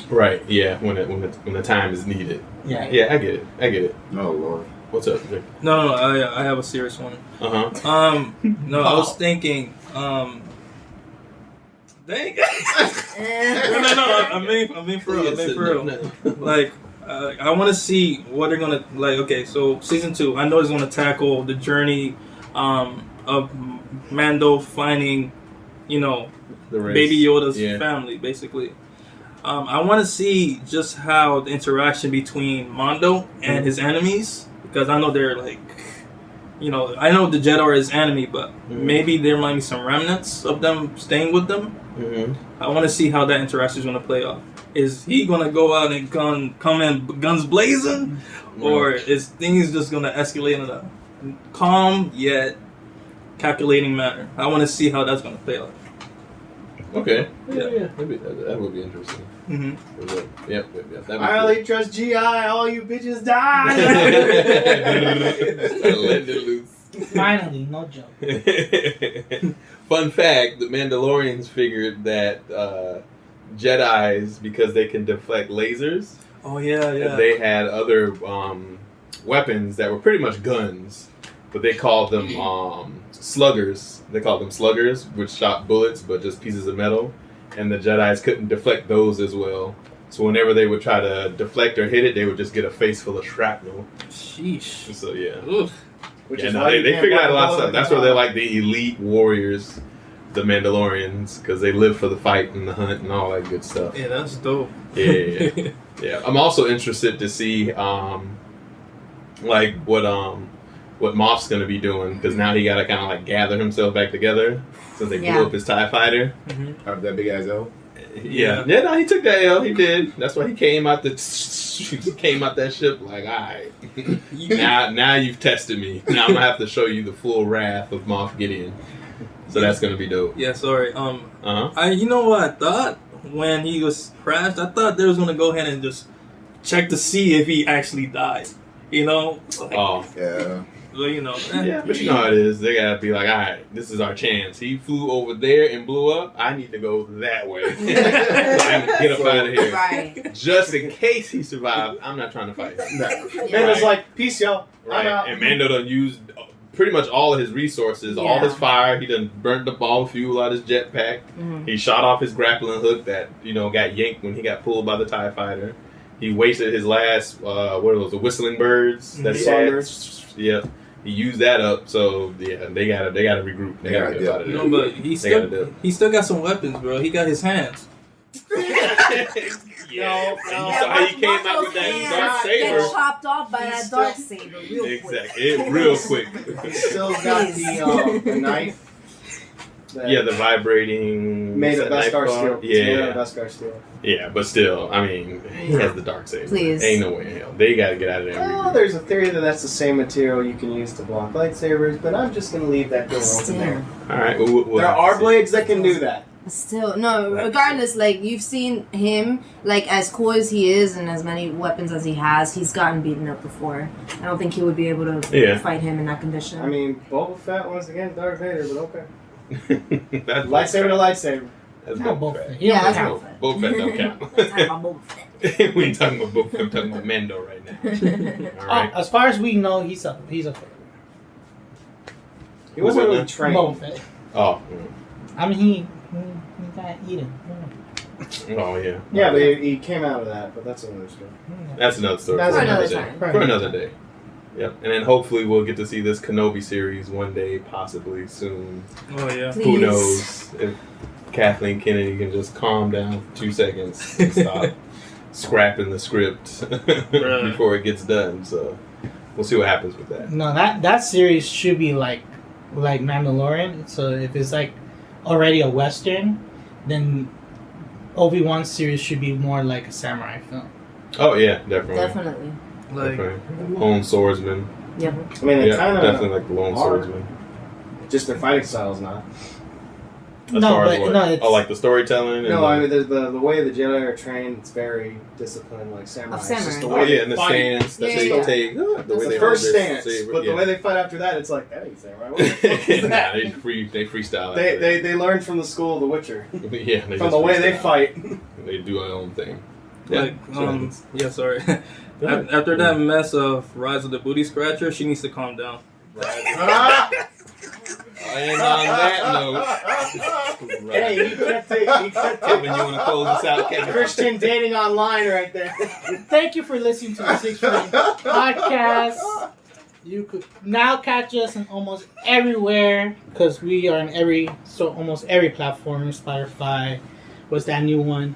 We're on Podcast Addicts, Pocket Cast, Of course, Podbean and Listen Notes, Apple, Castbox, Apple, bruh. YouTube, YouTube. you name it. You name it, and we're doing gaming now, so please watch our Let's Plays, which, they've been fun, and we updated a lot of our stuff, so... Excellent. Watch me get my ass kicked in the Fallen Order. Hey, hey, Alexa's got it now. Yes. Yeah. She got it for her birthday. We can talk about it later. Yay! Good times. So, yeah. We have a lot of stuff, so thank you for listening. Now you gotta say it in Spanish, so we gotta do all 2 hours. Oh, Here we no. go. Buenos dias. Bienvenidos al episodio no sé qué de SiXFramesPodcast Podcast con mis amigos que nos vamos a hablar de caída de caer de mierda Buenas nachos. Grace, the falling Grace Chao, cabrones. en la puta Dracula en la forma mierda bad boy. Ashtray, puta.